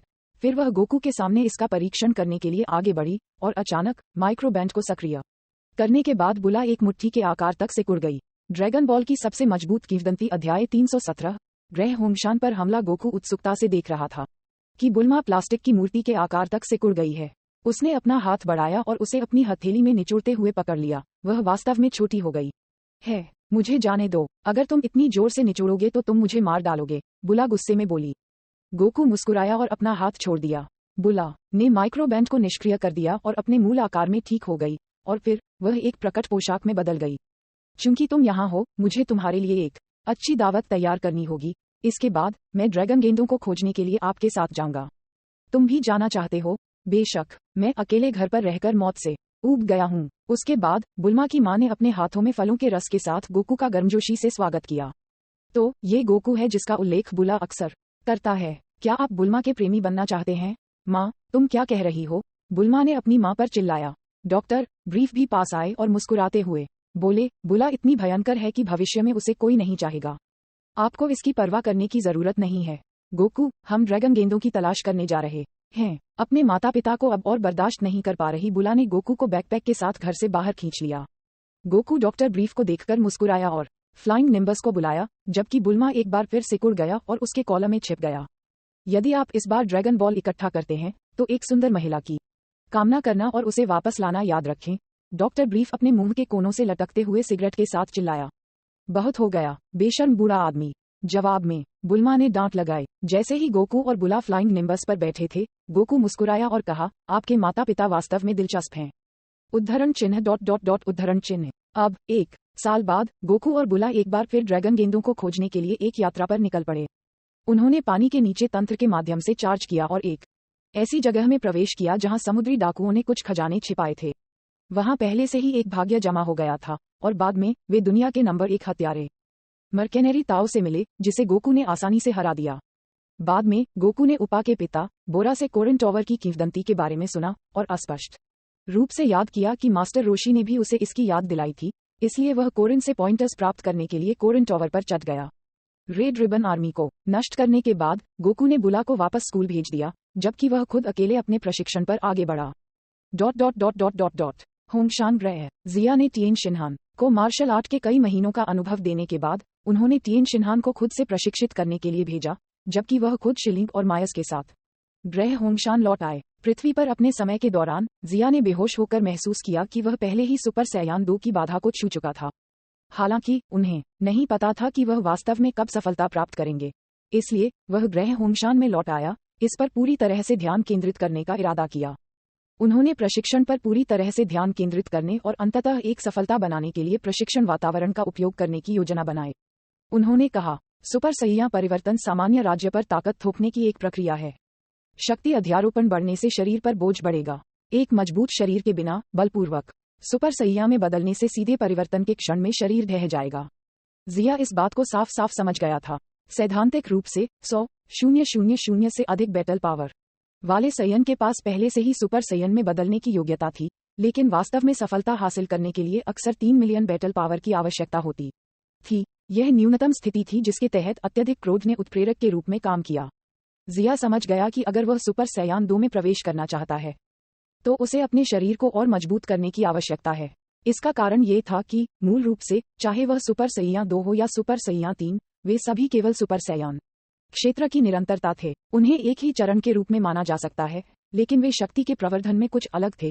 संक्षेप में, ये की वृद्धि थी, लेकिन इस तरह के परिवर्तन की अंततः एक सीमा होगी, क्योंकि भौतिक शरीर अंतहीन रूप से बोझ सहन नहीं कर सकता है। नतीजतन सुपर सैया 3 परिवर्तन शरीर पर सबसे बड़ा बोझ वाला मंच था। प्रशिक्षण कक्ष में जिया फर्श पर क्रॉस पैर बैठे थे और लगातार विचार करते हुए उच्च गुरुत्वाकर्षण वातावरण के तहत अपने शरीर के भीतर की गति का अनुभव कर रहे थे। कोकून से रेशम काटने की तरह वह लगातार अपनी स्थिति को सुलझा रहा था। उन्होंने कहा, सुपर सैया का सबसे परफेक्ट राज्य सुपर सैया फुल पावर यानी सुपर सैया का पहला ग्रेड होना चाहिए। उस समय पूरे शरीर की ऊर्जा को पूरी तरह से नियंत्रित किया जा सकता है। सुपर सैयान 1 के पिछले चरणों की तुलना में ये और भी अधिक परिपूर्ण है, जबकि सुपर सैया 2 को फुल पावर सुपर सैया के आधार पर परिवर्तन के एक और विस्तार के रूप में माना जा सकता है। इस समय शक्ति बहुत मजबूत है कि विस्फोट अतिरंजित है और अतिप्रवाह ऊर्जा बिजली की असामान्य घटना का कारण बन सकती है, जो एक आदर्श नियंत्रण नहीं है। जब सुपर सैया 3 की बात आती है तो शरीर पर दबाव और बढ़ जाएगा। ऊर्जा को नियंत्रित करना अधिक कठिन है और उन्मादी ऊर्जा न केवल शरीर के बाहर बल्कि शरीर के भीतर भी उपद्रव करेगी। इस चरण में परिवर्तन का शरीर पर सबसे बड़ा बोझ पड़ता है, इसलिए शारीरिक शक्ति की खपत भी चरम होती है। जिया ने खुद से कहा, जैसा कि उसने सोचा था। संक्षेप में, फुल पावर सुपर सैयान में की विस्फोट और आत्मनियंत्रण के बाद शक्ति के बीच सबसे अधिक संगत संतुलन है, और की विस्फोट के और भी मजबूत स्तर के साथ, हालांकि कोई थोड़े समय के लिए एक मजबूत बाहरी ताकत हासिल कर सकता है, ये पहले से ही इस संतुलन को तोड़ चुका है। ये संतुलन ये लंबे समय तक नहीं रह सकता। जिया चुप हो गया। इस अनुमान के आधार पर जिया ने महसूस किया कि तथाकथित सुपर सैयान 4 को प्राप्त करना असंभव था, क्योंकि सुपर सैयान 3 शरीर की सीमा थी।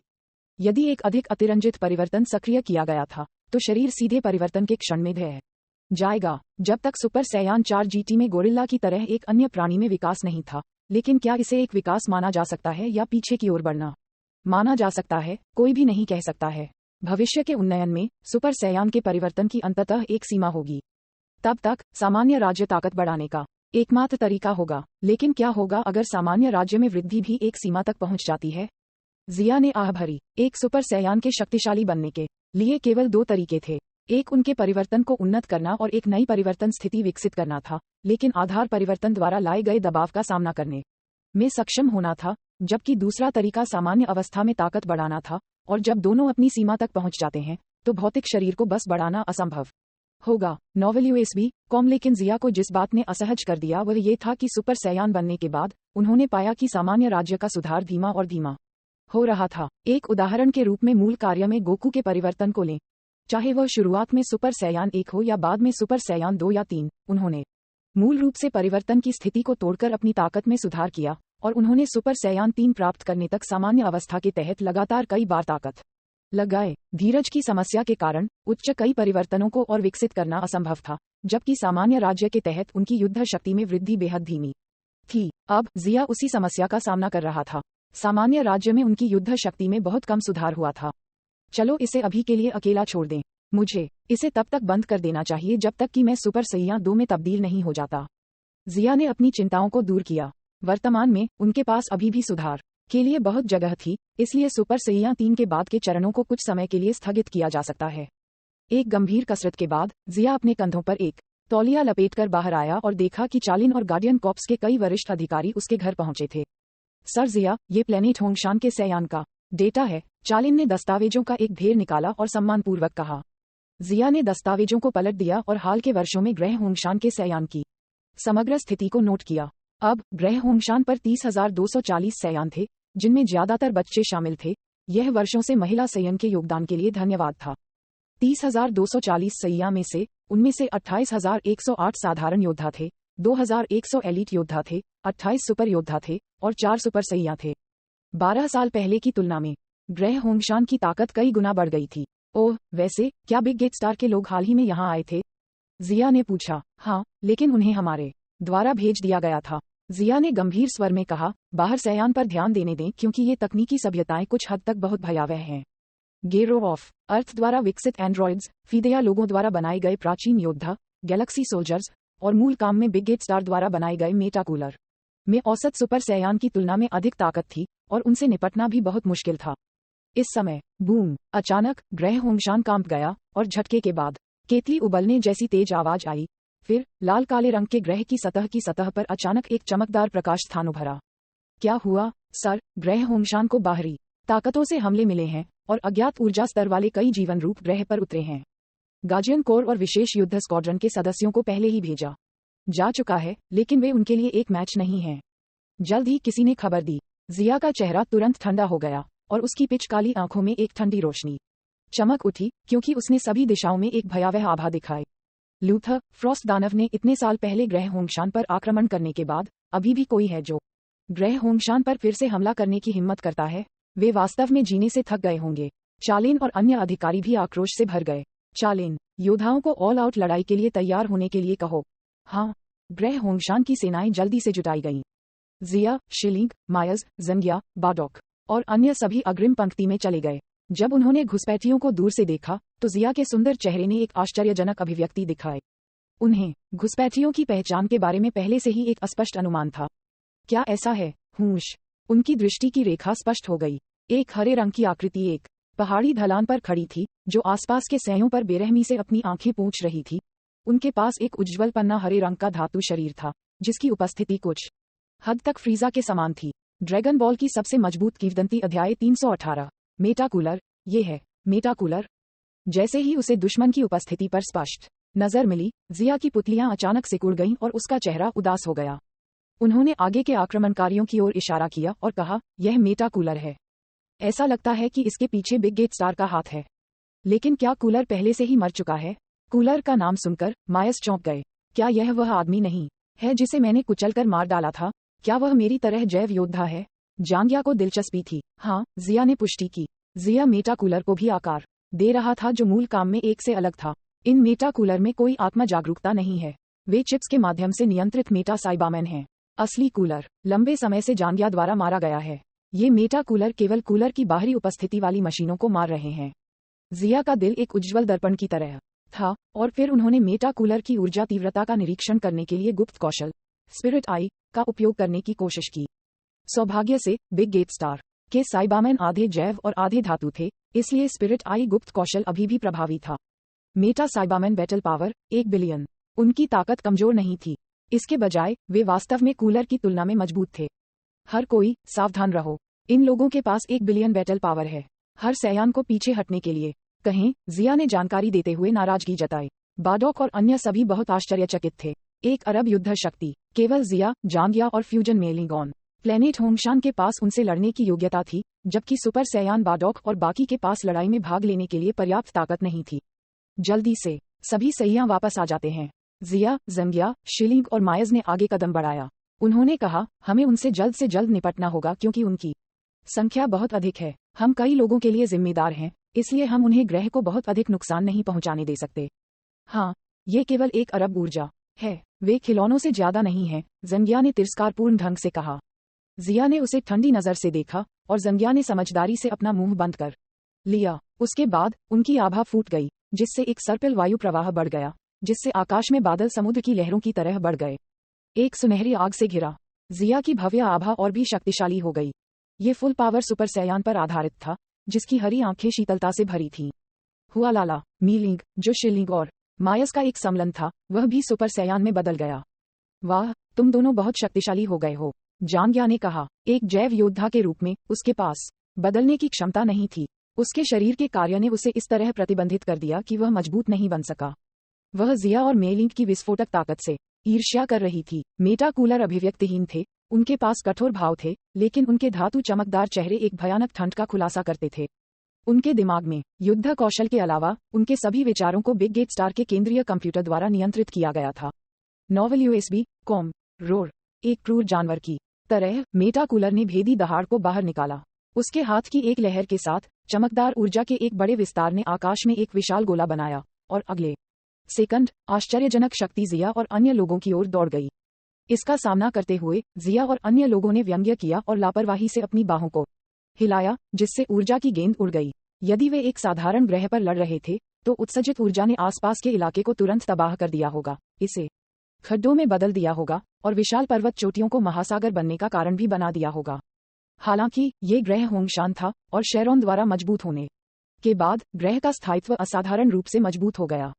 एक नारंगी चमक दिखाई दी और जिया द्वारा खींची गई ऊर्जा का विशाल विस्तार जमीन से टकराया और बिखरने से पहले धुएं के एक बड़े द्रव्यमान में बदल गया। ग्रह केवल कुछ बार थोड़ा कांपता था और जल्द ही अपने कोर की बहाली के तहत अपनी शांति को पुनः प्राप्त किया। इन सभी स्क्रैप धातु को पूरी तरह से नष्ट कर दो, जिया जोर से चिल्लाया। उसकी आवाज अभी गिरी ही थी कि एक ठंडी रोशनी हवा में घुस गई और जिया की हथेली ने अचानक मेटा कूलर के सिर को ढक लिया। उसकी बाह ने बल लगाया और सीधे मेटा कूलर के सिर को 180 डिग्री तक मोड़ दिया और एक तेज आवाज के साथ एक ऊर्जा बम पन्ना रंगीन मशीन के कापेस के शीर्ष से टकरा गया। अत्यधिक गर्मी ने तुरंत मशीन के कापेस में एक गहरे छेद को पिघला दिया, जिससे अंदर आधा मैकेनिक संरचना उजागर हो गई। तंत्रिका जैसे तार बिजली से चमक रहे थे। हालांकि मेटा कूलर बहुत शक्तिशाली थे, लेकिन वे जिया एंड कंपनी के लिए कोई मुकाबला नहीं थे। दोनों पक्ष पूरी तरह से एक ही स्तर पर नहीं थे। लड़ाई तेजी से थी और जिया सीधे मेटा कूलर को विघटित कर रहा था, प्रत्येक को 1 सेकंड में मार रहा था। थोड़ी देर बाद टूटे हुए हाथ, सिर, पूंछ और शरीर के अन्य हिस्सों को आकाश में लहराते हुए देखा जा सकता था। ये देखकर जंगिया और मेलिंग ने अपनी आंखें बंद कर लीं और जैसा कि वे आगे बढ़ने के लिए तैयार नहीं थे, उन्होंने अपनी युद्ध शक्ति का खुलासा किया और जल्द ही लड़ाई में शामिल हो गए। इस पल में होंगशान ग्रह पर ऊर्जा को महसूस करते हुए सैयान जो साइड में लड़ाई देख रहे थे, उनके चेहरे पर निर्जीव भाव प्रकट हुए। वे जानते थे कि सुपर सैया बहुत मजबूत थे, लेकिन उन्होंने वास्तव में कभी भी अपनी शक्ति का अनुभव नहीं किया था। इस समय जिया एंड कंपनी के युद्ध कौशल ने उन्हें डरा दिया। हालांकि मेटा कूलर बेहद नाजुक लग रहे थे, लेकिन उन्होंने भोलेपन से नहीं सोचा कि दुश्मन वास्तव में कमजोर था। वे नाजुक क्यों दिखते थे? इसका कारण ये था कि उनका पक्ष बहुत शक्तिशाली था। हमारे नेता बहुत शक्तिशाली हैं। उनके धातु के शरीर हमारे नेता के हाथों में मिट्टी की मुर्गियों की तरह हैं। हा हा हा, अच्छा अच्छा, कुछ सैया उत्साह से चिल्लाए।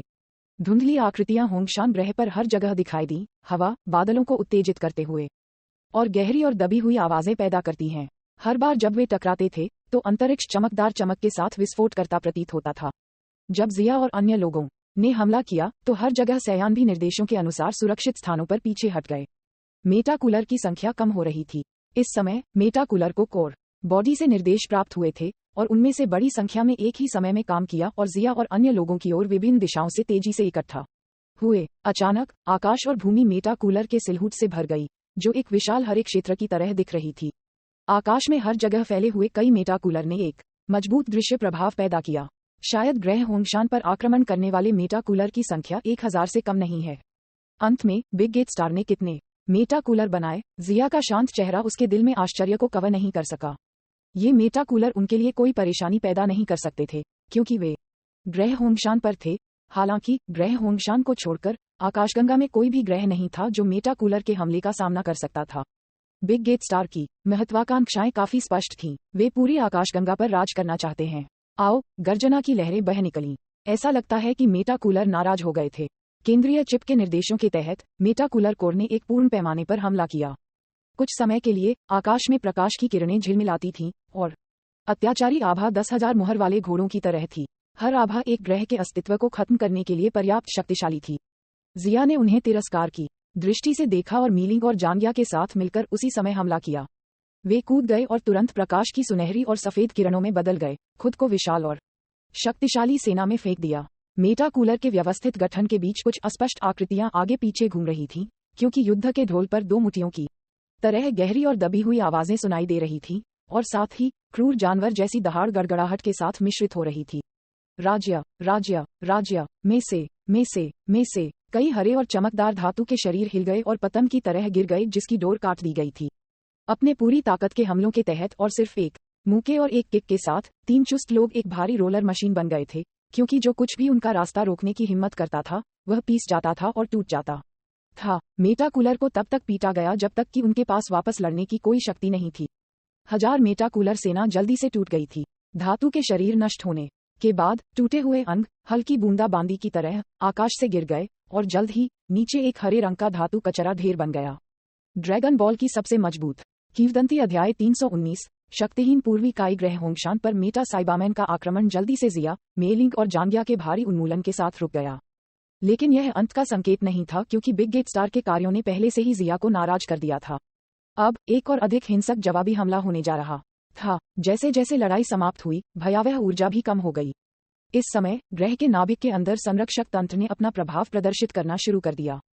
कुछ ही सेकंड में हर जगह भूमि और नदियां एक सुंदर अरोरा की तरह चमकती थीं, उज्ज्वल रंगों का उत्सर्जन करती थीं, और ग्रह के नाभिक के अंदर सुनहरी ऊर्जा एक पानी के पंप की तरह तेजी से संचालित होती थी और जीवन ऊर्जा की एक बड़ी मात्रा प्रदान करती थी। ग्रह की सतह पर पहाड़ और नदियां जो क्षतिग्रस्त हो गई थीं, उन्हें बहाल कर दिया गया। युवा और कोमल पौधे पागलपन से बड़े, जैसे कि उन्हें पौधे के विकास हार्मोन के साथ छिड़का गया था, जिससे एक बड़ा जंगल उभरा। सर जिया, हमें सभी मलबे के साथ क्या करना चाहिए? फीदेया लोगों के नेता डुओकेला ने चमकते हरे रंग के मेटा साइबामैन के मलबे की ओर इशारा किया। मलबे को पन्ना के रंग के छोटे पहाड़ की तरह एक साथ दबाया गया था और समय समय पर बिजली के प्रवाह की चमक थी। जिया ने थोड़ी देर के लिए छोटे पहाड़ को देखा, क्योंकि उसने डुओकेला को निर्देश देने से पहले थोड़ा विचार किया, ये देखने के लिए उनका अध्ययन करें कि क्या आप कुछ उपयोगी चीजें निकाल सकते हैं और उनका सबसे अच्छा उपयोग करने की कोशिश कर सकते हैं। हाँ, उसने जो कहा उसे सुनकर डुओकेला इतना खुश था कि वह शायद ही अपनी खुशी को दबा सका। उसने चमकती आंखों से मेटा साइबामैन के मलबे को देखा, जैसे कि अपने प्रेमी को देख रहा हो। जैविक अनुसंधान भी फीदेया लोगों का मजबूत सूट था, अन्यथा प्राचीन काल में जांगिया जैसे शक्तिशाली जैव योद्धा का निर्माण करना असंभव होता। हालांकि फीदेया लोगों की सभ्यता कुछ हद तक खो गई थी, लेकिन मलबे की मदद से नए जैव योद्धाओं पर शोध करना असंभव नहीं था। इस समय पूर्वी क्षेत्र ग्रह बाकुफ एक लाल रंग की आकाशगंगा में एक नीला ग्रह था, और पूर्वी क्षेत्र के दक्षिण पूर्वी हिस्सों में अपेक्षाकृत शांतिपूर्ण क्षेत्र के रूप में ग्रह बाकुफ एक व्यापारिक केंद्र था, जहां पास के कई स्टारफील्ड में सभ्यताओं के लिए वस्तुओं और सेवाओं का कारोबार किया जा सकता था। ग्रह बाकुफ पर निपटाए गए ट्रेडों में अंतरिक्ष परिवहन, पर्यटन, मनोरंजन आदि शामिल थे। यह एक अच्छी तरह से विकसित ग्रह था। एक जागीर में, जिसके एक तरफ पहाड़ थे और दूसरी तरफ एक झील थी, बाकुफ ग्रह के संरक्षक रायगा आराम से बालकनी पर खड़े थे, शराब पी रहे थे और नीचे राहगीरों की भीड़ को देख रहे थे। उनका जीवन लापरवाह और आरामदायक था। यह एक सौम्य और गर्म दोपहर थी। अचानक एक अलार्म बजा। ग्रह बाकुफ की शांति अचानक अप्रत्याशित विकास से टूट गई थी, और फिर ये जल्दी से एक आतंक में गिर गया। क्या हो रहा है? क्या कोई बाकुफ ग्रह पर हमला कर रहा है? रायगा के हाव भाव थोड़े बदल गए। तारांकन, एक व्यापारिक ग्रह के रूप में ग्रह बाकुफ पर अलार्म महत्वहीन कारणों से नहीं बजेगा, इसलिए एक बार अलार्म बजने के बाद ये स्पष्ट रूप से एक प्रमुख मुद्दे को दर्शाता है। ये सोचकर रायगा ने एक और सेकंड के लिए संकोच नहीं किया। वह सीधे बालकनी से नीचे कूद गया और ग्रह के नेता के कार्यालय की ओर उड़ गया। इस समय ग्रह का नेता भी चिंतित था। जब उन्होंने रायगा को आते देखा तो वह जल्दी से आगे बढ़े और कहा, मुझे अभी एक रिपोर्ट मिली है जिसमें कहा गया है कि बाकुफ आकाशगंगा के बाहर बहुत मजबूत ऊर्जा प्रतिक्रियाओं वाली हजारों वस्तुएं दिखाई दी हैं। ये लोग बुरी नीयत से आए होंगे। ग्रह बाकुफ की स्थिति अच्छी नहीं दिख रही है। विशिष्ट ऊर्जा स्तर क्या है? रायगा ने गंभीर भाव से पूछा। यह अथाह है। ग्रह स्तरीय ऊर्जा डिटेक्टर सभी जल गए हैं, ग्रह के नेता ने अपने माथे पर ठंडे पसीने को पोंछते हुए कहा। रायगा का चेहरा अचानक बदल गया और वह बुदबुदाया, ये बुरा है। ग्रह स्तरीय ऊर्जा डिटेक्टर 10 मिलियन से नीचे ऊर्जा का पता लगाने के लिए पर्याप्त था। यदि ग्रह स्तर के डिटेक्टर भी जल गए थे तो रायगा को पता था कि ग्रह बाकुफ मुसीबत में था। रायगा ने अनुभव किया था कि बहट ग्रह पर स्लग कितना दुर्जय था, इसलिए वह जानता था कि ब्रह्मांड में वास्तव में भयावह शक्तिशाली जीवन रूप थे। हालांकि यह उनकी कल्पना से परे था कि इस तरह के शक्तिशाली जीवन रूप बाकूफ ग्रह में प्रवेश करेंगे। आकाशगंगा के बाहर अंधेरे आकाश के केंद्र में लाल तारे को छोड़कर कई चमकती वस्तुएं नहीं थीं। इस समय एक अंडाकार गोलाकार अंतरिक्ष यान ने बाकूफ आकाशगंगा की गुरुत्वाकर्षण सीमा में प्रवेश किया। इसकी हैच खुल गई और फ्लोरोसेंट प्रकाश उत्सर्जित करने वाली 1000 से अधिक धातु की वस्तुएं टिड्डियों की तरह बाहर निकल गईं। मेटा साइबामैन चमकती लाल पुतलियों के साथ दिखाई दिए और पूरी तरह से सक्रिय अवस्था के तहत वे प्रकाश की गहरे लाल किरणों के साथ चमकते थे, जो किसी की खोपड़ी को इस तरह से सुन्न कर सकते थे कि खतरा दूर से भी महसूस किया जाएगा। जैसे ही सभी मेटा साइबामैन भेजे गए, वे जल्दी से आकाशगंगा के अन्य हिस्सों में फैल गए। आकाशगंगा में विभिन्न बड़े और छोटे गैसीय और चट्टानी ग्रहों को आतिशबाजी की तरह भव्य चमक में विस्फोट करने में बहुत समय नहीं हुआ था। हुआ लाला नोवेल यूएसबी कॉम ग्रह स्तर के ऊर्जा तूफान विशाल स्टारफील्ड के माध्यम से बह गए, इसे मिटा दिया। बाकूफ ग्रह को अपने इतिहास में सबसे बड़ी आपदा का सामना करना पड़ा। होंगशान ग्रह ड्यूओकेला के जाने के बाद अद्री और बाडोक आए।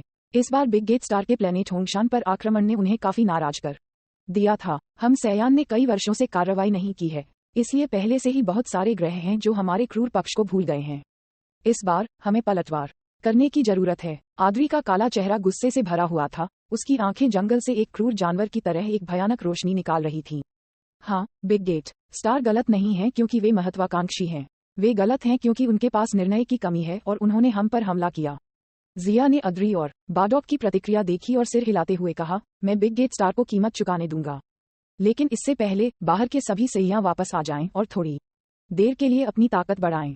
जाहिर है, बिग गेट स्टार ने सयन पर अपनी दृष्टि निर्धारित की थी, इसलिए इस समस्या को हल करने का सबसे प्रभावी तरीका समस्या होने से पहले स्रोत को पूरी तरह से रोकना था। जब बिग गेट स्टार ने उनसे सयान के खून की मांग की, तो जिया ने अपने अंतरिक्ष यान को पूंछ लगाने के लिए एक विशेषज्ञ भेजने के लिए चालाक था, लेकिन बिग गेट स्टार के लोग भी चालाक थे और पूंछ से छुटकारा पा लिया। ठीक है, मैं अब सैया को बाहर वापस ले जाऊंगा। किसी भी मामले में गैलेक्टिक गश्ती संगठन ढह गया है, इसलिए ये ठीक है भले ही कुछ मिशन पूरे न हो। गैलेक्टिक गश्ती संगठन को किसने नष्ट कर दिया, इस बारे में कोई जानकारी? जिया ने पूछा। यह अभी भी जांच के अधीन है, लेकिन सेंट्रल गैलेक्सी के विनाश की सीमा के अनुसार मुझे डर है कि जिसने उन पर हमला किया वह कमजोर नहीं है। बारडॉक ने अपने दिल में सोचते हुए भौहें सिकोड़ी। क्या गैलेक्टिक पेट्रोल संगठन को नष्ट करने वाले लोगों और ग्रह होंगशान पर आक्रमण करने वाले बिग गेट स्टार के बीच कोई संबंध है? उन्होंने कहा, इस मामले को फिलहाल के लिए एक तरफ रख दीजिए। सबसे पहले हम अपनी पूरी ताकत का उपयोग करके बिग गेट स्टार से निपटेंगे। आखिरकार वे एक ही समय में 1000 मेटा कूलर निकालने में सक्षम थे, इसलिए उनके हाथों में उनमें से बहुत सारे स्टॉक होने चाहिए। जिया बहुत चिंतित था। यदि मेटा साइबामैन बड़े पैमाने पर उत्पादन प्रकार के थे, तो जब तक पर्याप्त ऊर्जा थी, तब तक इसे लगातार निर्मित किया जा सकता था। उस समय यदि उनकी बड़ी संख्या टिड्डियों की तरह झुंड बनाती है, तो पूरी आकाशगंगा में कोई भी उनका प्रतिद्वंद्वी नहीं होगा। उन्होंने ट्वीट किया, सर शियाया, बाकूफ प्लेनेट से एक खबर आई है। बाकूफ ग्रह पर आक्रमण किया गया था और यह पहले ही नष्ट हो चुका है। एक सयान ने आगे आकर रिपोर्ट की, देखो ये बिग गेट स्टार की शैली है। ग्रह बाकूफ में हमारे ग्रह होंगशान के बहुत सारे उद्योग हैं।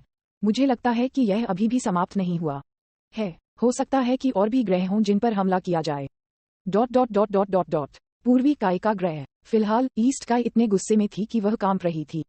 एक कहावत थी, जब बारिश होती है तो बारिश होती है।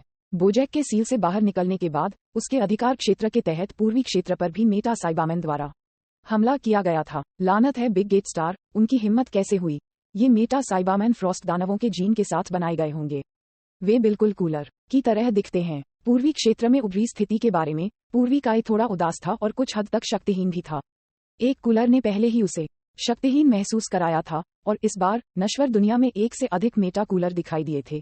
इसके अलावा ये मेटा कूलर खुद कूलर की तुलना में बहुत मजबूत थे। वे इतनी बड़ी संख्या में थे कि वे मधुमक्खी के छत्ते की तरह एक साथ इकट्ठा हुए, तो नश्वर दुनिया के विशेषज्ञ उनके लिए कैसे मेल खाएंगे?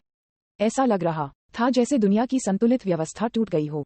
दुर्भाग्य से गैलेक्टिक गश्ती संगठन के गायब होने के बाद गैलेक्सी की कोई नियमित सेना नहीं है। नतीजतन चीजें बार बार खराब हो रही हैं।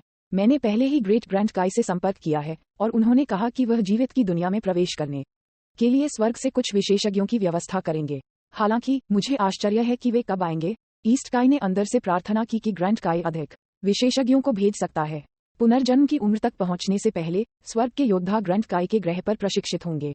जब तक नश्वर दुनिया से एक मनोवैज्ञानिक जीवित की दुनिया और मृतकों की दुनिया के बीच एक मार्ग को जोड़ता है, तब तक वे एक दिन के लिए नश्वर दुनिया में उतर सकते हैं। ईमानदारी से कहूं तो ईस्ट काई वास्तव में कुछ हद तक संदिग्ध था कि स्वर्ग के विशेषज्ञ बोजैक और मेटा साइबामैन से निपट सकते हैं या नहीं। ड्रैगन बॉल वर्ल्ड में एक दिलचस्प घटना थी। विनाश के स्तर तक पहुंचने वाले अधिकांश विशेषज्ञ प्राकृतिक योद्धा नहीं थे, जिसका अर्थ है कि उनके पास कृत्रिम रूप से निर्मित घटक थे। Meta cooler, Android, Galaxy soldiers और यहां तक कि माजन बुयू, जैनम्बा, हिरुडेगान और इतने पर शुद्ध प्राकृतिक जीवन रूप नहीं थे। स्वर्गीय योद्धा मरने से पहले सभी नश्वर थे, इसलिए भले ही वे कई वर्षों से स्वर्ग में प्रशिक्षण ले रहे हों, कोई भी नहीं जानता था कि वे वास्तव में किस स्तर की ताकत हासिल कर सकते हैं। ईस्ट काई इस समय शक्तिहीन महसूस कर रहा था और केवल ईवी की कोशिश कर सकता था। ड्रैगन बॉल की सबसे मजबूत किंवदंती अध्याय 320। बिग गेट स्टार पर हमला। ग्रैंड काई का ग्रह आकाशगंगा के एक उच्च आयाम में स्थित था। यह अंडरवर्ल्ड के स्वर्ग से जुड़ा हुआ था। यह एक विशाल ग्रह था जिस पर आकाशगंगा के नायक, जिन्होंने कई वर्षों में महान योगदान दिया था, इस पर रह रहे थे। इस समय ग्रैंड काई के महल में ग्रैंड काई के सामने एक पंक्ति में 7 लोग घुटने के बल बैठे हुए थे। पिकॉन, एटली और बार्न्स। मैंने आपको यहाँ एक साथ इकट्ठा किया है क्योंकि जीवित की दुनिया में एक बड़ा संकट है। बोजैक सील तोड़कर वापस आ गया है, इसलिए मुझे नश्वर दुनिया में जाने और जीवितों की दुनिया को बचाने के लिए आप 7 की आवश्यकता है। ग्रैंड काई ने एक लंबी काई की टोपी पहनी हुई थी क्योंकि उन्होंने गंभीर अभिव्यक्ति के साथ स्थिति को समझाया। महान ग्रैंड काई, क्या वह बोजैक वही आदमी है जिसने 200,000 साल पहले गैलेक्सी में अराजकता पैदा की थी? पिकॉन ने सिर उठाकर पूछा। हाँ, यह वह अपने कई साथियों के साथ था। वे अब पूर्वी क्षेत्र के एक स्टारफील्ड में हैं। ग्रैंड काई ने सभी पर अपनी आंखें घुमाईं और निश्चितता के साथ जवाब दिया। उसकी बातें सुनकर पिकॉन और दूसरे का दिल डूब गया। यद्यपि उन्होंने व्यक्तिगत रूप से बोजैक और उसके साथियों की ताकत का अनुभव किया था, ये कहा जा सकता है कि बोजैक की प्रतिष्ठा 200,000 वर्षों के बाद भी अभी भी बहुत शानदार थी। उन्होंने स्वर्ग में अपने समय के दौरान इतिहास में दिखाई देने वाले मजबूत विशेषज्ञों के माध्यम से गंभीरता से छानबीन की थी, और उनमें से स्वाभाविक रूप से बोजैक और उसके साथी शामिल थे। जब उन्होंने सुना कि इस बार उनका प्रतिद्वंद्वी बोजैक, पिकॉन और अन्य लोग अपने दिल में दबाव महसूस कर सकते थे। सच कहूं तो भले ही उन्होंने स्वर्ग में इतने वर्षों तक प्रशिक्षण लिया था, लेकिन उनके पास बोजैक और उसके साथियों से निपटने के लिए पर्याप्त आत्मविश्वास नहीं था, जिन्होंने 200,000 साल पहले गैलेक्सी को हिला दिया था और इसे उल्टा कर दिया था। जीवित दुनिया में एक व्यक्ति की मृत्यु के बाद उनकी आत्मा अंडरवर्ल्ड में प्रवेश कर सकती है, और एक बार अंडरवर्ल्ड में आत्मा मर जाती है तो इसे बिल्कुल भी बचाया नहीं जा सकता है। हालांकि अब जीवित लोगों की दुनिया को एक बड़ी तबाही का सामना करना पड़ा था, इसलिए वे वापस नहीं बैठ सकते थे और उन्हें अनदेखा नहीं कर सकते थे। उन्होंने कहा, ये युद्ध बहुत खतरनाक है, इसलिए आपको सावधान रहना होगा। मैंने नश्वर दुनिया में पूर्वी काई से संपर्क किया है और उसे जीवित की दुनिया और मृतकों की दुनिया के बीच मार्ग खोलने के लिए एक मनोवैज्ञानिक की व्यवस्था करने के लिए कहा है। याद रखें, आपके पास केवल एक दिन है। novelUSB.com। हाँ, ग्रेट ग्रैंड काई, पिकॉन और अंडरवर्ल्ड के अन्य विशेषज्ञों ने एक स्वर में कहा, हम निश्चित रूप से मिशन को पूरा करेंगे। वे स्वर्ग में कुछ विशेषज्ञों में से कुछ थे, और उन्होंने मृत्यु के बाद अपने भौतिक शरीर को बनाए रखने के लिए अपने जीवन काल के दौरान महान योगदान दिया। उनके हृदय में न्याय की शुद्ध भावना थी, लेकिन एक बात स्पष्ट थी, वे अपनी मृत्यु से पहले फ्रॉस्ट राक्षसों की तरह असामान्य जाति के नहीं थे, इसलिए उनकी ताकत धीरे धीरे वर्षों में बनाई गई थी। जाओ, ग्रैंड काई ने चिंतित होकर अपना हाथ हिलाया, जिससे स्वर्ग के एक कर्मचारी ने उन्हें बाहर निकाल दिया। पिकॉन सहित 7 लोग उठकर चले गए। कर्मचारी उनके साथ एक सियान रंग के रास्ते पर चले, जो बहुत लंबा था और दृष्टि में कोई अंत नहीं था। दोनों तरफ बुलबुले उत्सर्जित करने वाले झरने थे। ये स्प्रिंग्स सुनहरे तरल के मंथन से भरे हुए थे, और जैसे ही सुनहरे तरल में बुलबुले उभरे, एक छोटे बच्चे की शानदार चीखें सुनी जा सकती थीं। सियान रंग के रास्ते के अंत में पूर्वी काई इंतजार कर रहा था। वह लंबे समय से वहां इंतजार कर रही थी। पिकॉन, थोड़ा जल्दी करो। जीवित की दुनिया में मनोवैज्ञानिक जीवित दुनिया और मृत्यु की दुनिया के बीच मार्ग खोलने वाला है, इसलिए मैं आपको अब पूर्वी क्षेत्र में भेजूंगा। पिकॉन ने विनम्रता से कहा, हमने आपको परेशान किया है, ईस्ट काई। अपनी मृत्यु से पहले वह पश्चिम काई के प्रशासनिक क्षेत्र के कुछ विशेषज्ञों में से एक थे और ग्रैंड काई के ग्रह पर प्रशिक्षण के दौरान कई बार पूर्वी काई से मिले थे। ईस्ट काई ने सिर हिलाया और जल्दी से ईस्ट एरिया के मनोवैज्ञानिक से संपर्क किया। जल्द ही उसने कई रंगीन बुलबुले देखे और स्वर्ग के योद्धाओं को पूर्वी क्षेत्र के स्टारफील्ड में स्थानांतरित कर दिया गया। एटली, बार्न्स, मैं अब आपको बोजैक और उसके साथियों की स्थिति दूंगा। मैं आपको लाने के लिए कुछ पेशेवरों को इंस्टेंट ट्रांसमिशन का उपयोग करने दूंगा। ईस्ट काई जानता था कि पिकॉन और अन्य केवल एक दिन के लिए रहने की दुनिया में रह सकते हैं, इसलिए उन्हें इसे संक्षिप्त बनाना पड़ा। नतीजतन उसने उन लोगों की व्यवस्था की थी जो यात्रा के लिए समय को कम करने के लिए उन्हें सीधे वहां ले जाने के लिए इंस्टेंट ट्रांसमिशन का उपयोग कर सकते थे। इस समय ईस्ट काई ने पिकॉन की ओर रुख किया और एक बार फिर बिग गेट स्टार की स्थिति को समझाया। पिकॉन, मुझे आपको सीधे बिग गेट स्टार के मुख्यालय में जाने और उनके मेटा कूलर के साथ उन्हें नष्ट करने की आवश्यकता है, क्योंकि स्थिति बहुत जरूरी थी और बिग गेट स्टार के पास बड़ी संख्या में मेटा साइबामैन थे। ईस्ट काई ने सीधे बैच के बीच सबसे शक्तिशाली योद्धा पिकॉन को जाने की व्यवस्था की। पिकॉन ने शांति से सिर हिलाया। वह पहले से ही सामान्य स्थिति को समझ गया था। स्वाभाविक रूप से जिम्मेदारी से बचने का उनका कोई इरादा नहीं था। वह आह भरने से खुद को रोक नहीं सका क्योंकि उसने कहा, मुझे उम्मीद नहीं थी कि बोजैक के अलावा गैलेक्सी में भी ये पागल लोग हैं। कृपया आश्वस्त रहें, द ग्रेट ईस्ट काई और बिग गेट स्टार को मेरे लिए छोड़ दें।